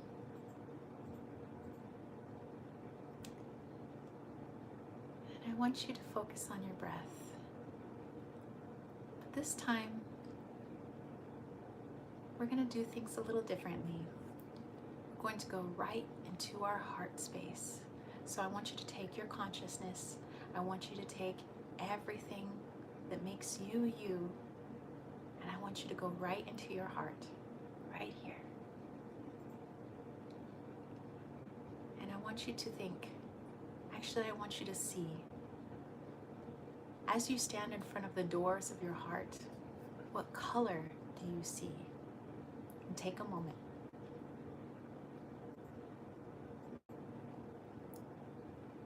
And as you look at that beautiful color of your heart, look at the rhythm as you stand before those doors, listening to that beautiful boom, boom, boom. Is it fast? Is it slow? Is it beating neutrally? Look at the rhythm of the heart. What I want you to do is use your mind to open the doors of the heart, because you know that is your home within the heart. And as you see those doors open, I want you to enter inside. You can close the doors if you wish. And I want you to take a nice seat, somewhere comfortable within your heart space. I want you to look around. What do you see on the walls of the heart? Does it look like a home? Does it look like an art gallery? Does it look like a park? Does it look like the edge of the cliffs overlooking the ocean? What does it look like inside of your heart? Take a moment.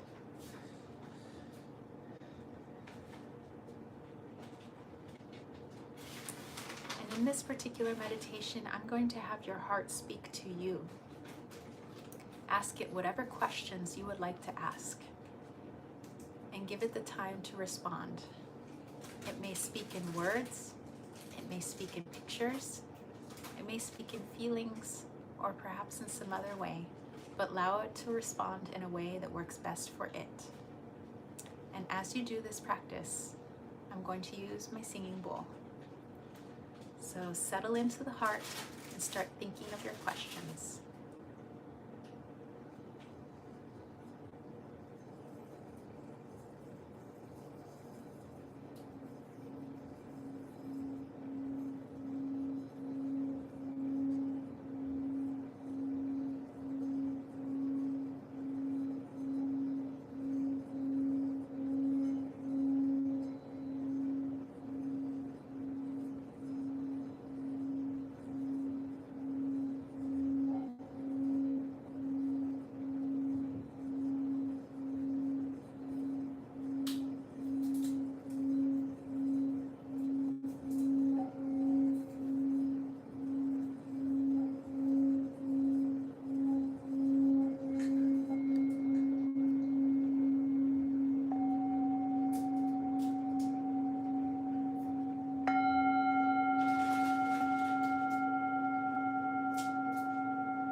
All right, you guys, go ahead and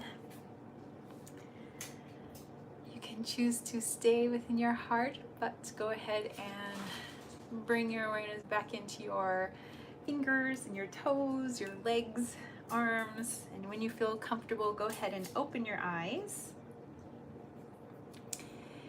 And if you want to have a little stretch, go ahead and have a little stretch.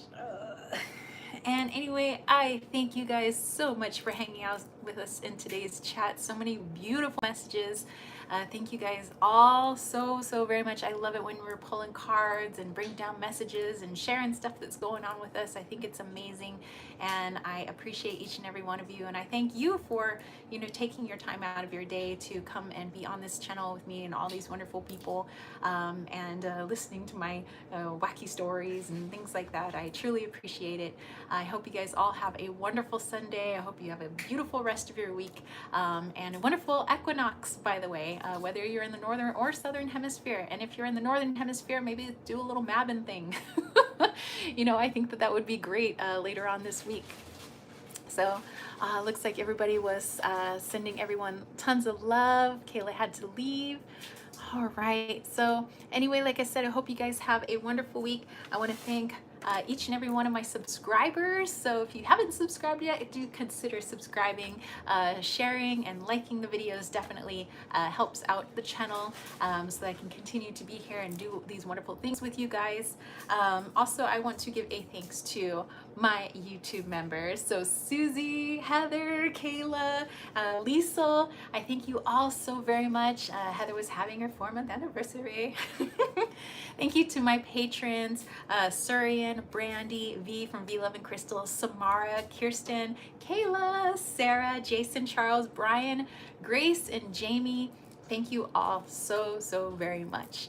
All right, Susie says I'll have to write down the questions next time. All right, so yeah, hopefully you guys got a lot out of the meditation as well. It just kind of happened, like it just came to me and decided that that's what we needed to do today. So I hope you guys enjoyed that. Know you can do that any meditation, anytime. Just go right into the heart space, start asking questions. I think I'm going to do that later on today as well. So anyway, have a wonderful day. Catch you guys later. We're going to go ahead and blow out our little candle here. I want you guys to make a wish.